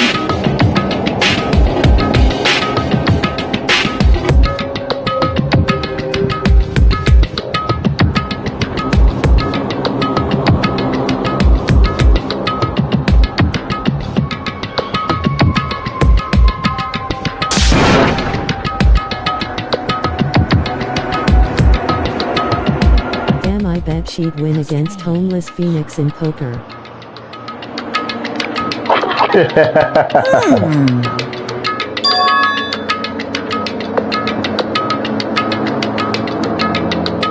Hey! Hey!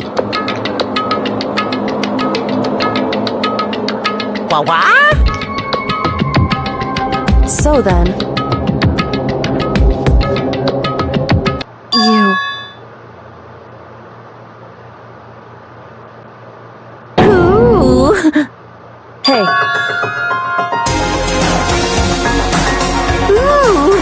How exciting!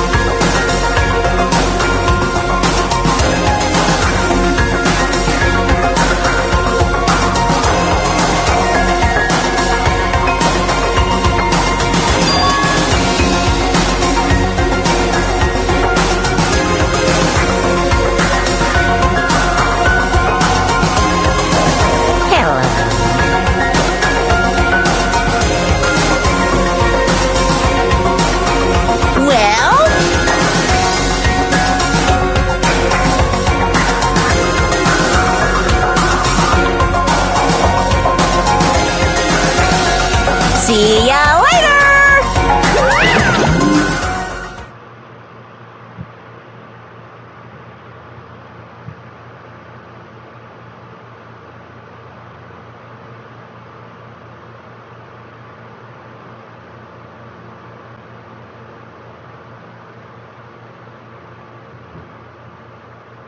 so.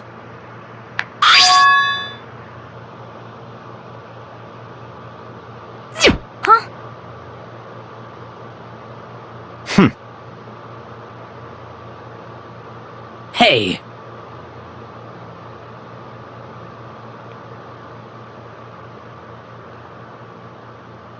Indeed.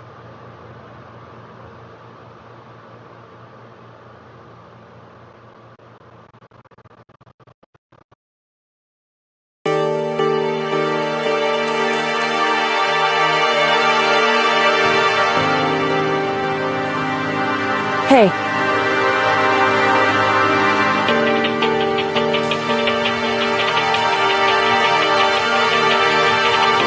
What? so.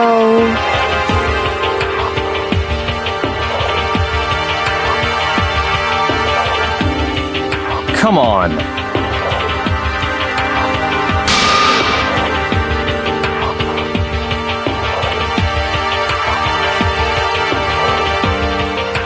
What?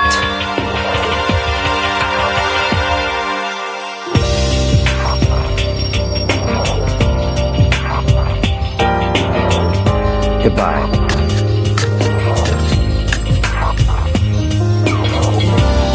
well then. Yo!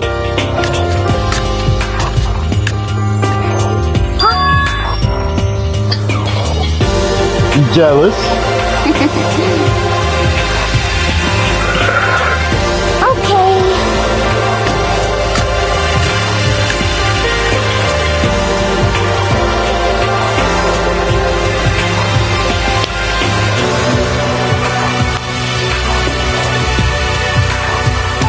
Shall we go? So then...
However,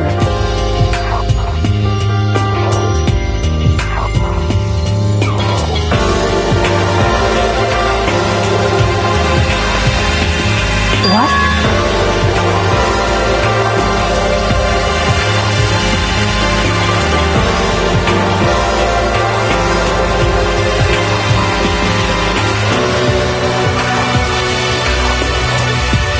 Indeed.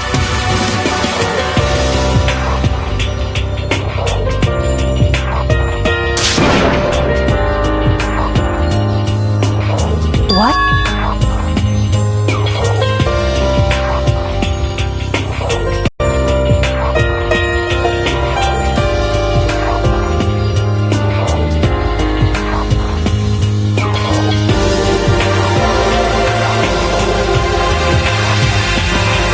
It's true.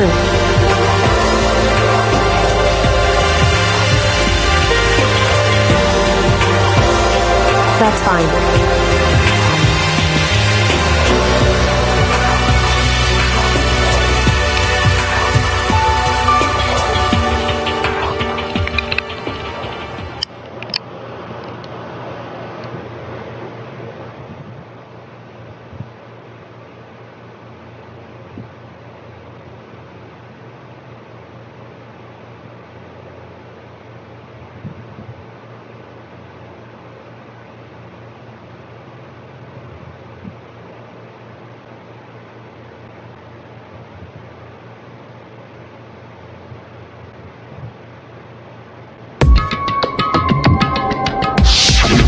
Correct.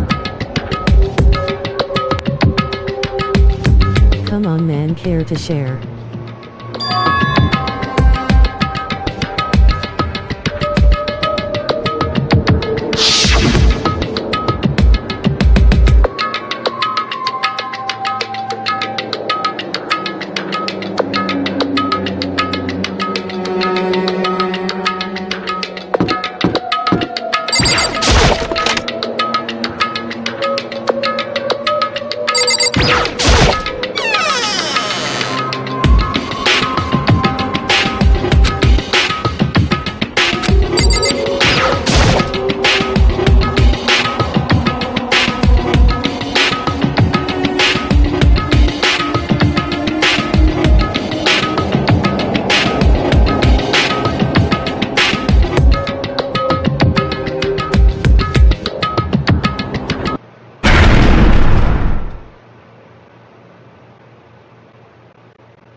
That actually made me jump, holy moly.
Why, what do you think you're doing?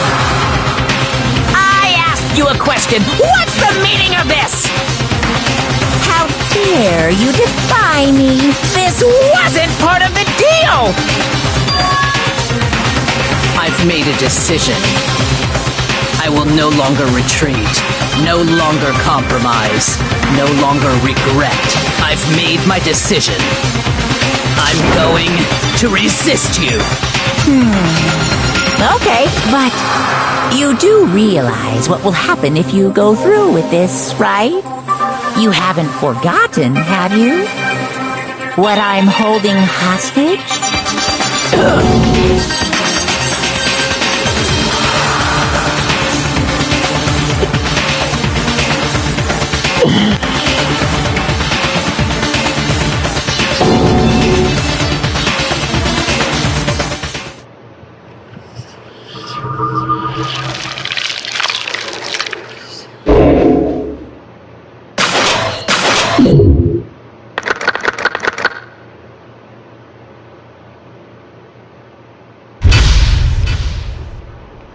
And that concludes Chapter 3 stream.